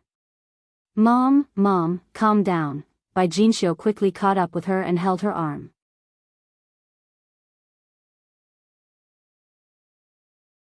We still don't know whether this video is true or not. Isn't it too hasty to make trouble for the Su family with great fanfare? Old Madame Fu's stubborn temper flared up. She stiffened her neck and said angrily, "Jinxiu, the people who were framed by them are your biological son and your daughter-in-law who has already given birth to 3 grandsons for you. No matter how much you side with outsiders, you can't just watch them hurt them." "Mom, that's not what I meant. I meant to find out the truth of the matter first. After we find the evidence, we'll get even with them. I'm telling you, I believe that what's in this video is true." Old Madam snorted. "If you think that Su Yunxian is a simple person, then you're wrong. She drugged Ahan's wine and pretended that they had sex. She even pretended to be pregnant to threaten Ahan to marry her. She even pushed Xiao Yi down the stairs. I didn't want to argue with her because of our old friendship, but I didn't expect her to go overboard." Bai Jinxiu's eyes widened. She stammered, "What? Drugged? Pregnant? Why didn't I know about these things? I kept these things from you. I wanted to save some face for Su Yunxian, but I didn't expect her to be so vicious. Let's go. Cut the crap. I'm going to the hospital to get even with her and expose her tricks." Old Madam dragged Bai Jinxiu's arm and walked out. Bai Jinxiu was in a state of shock and almost lost the ability to think. She obediently followed her into the car. The driver drove them to the hospital where Su Yunxian was. Mrs. Su was taking care of her in the ward. When she saw Old Madam and Bai Jinxiu, she quickly stood up and smiled. "Auntie, Jinxiu, you're here." Su Yunxian seemed to be in good spirits today. Her complexion was good, and she even had a faint smile on her face. She stood up and greeted, "Grandma, Auntie."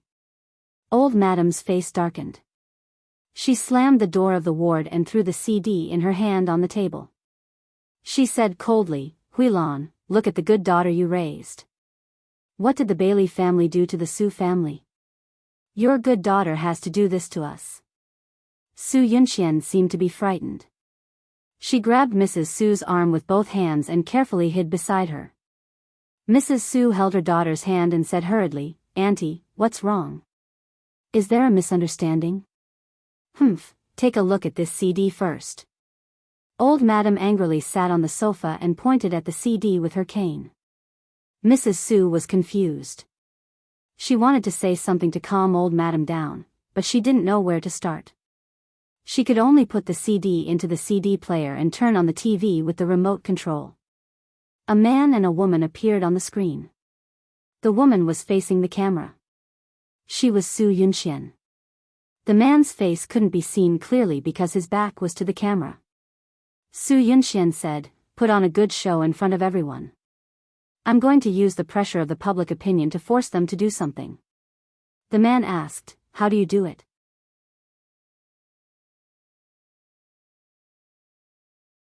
She had a smile on her face, but the words she said were hair-raising. "You're the kidnapper. You put forward the conditions.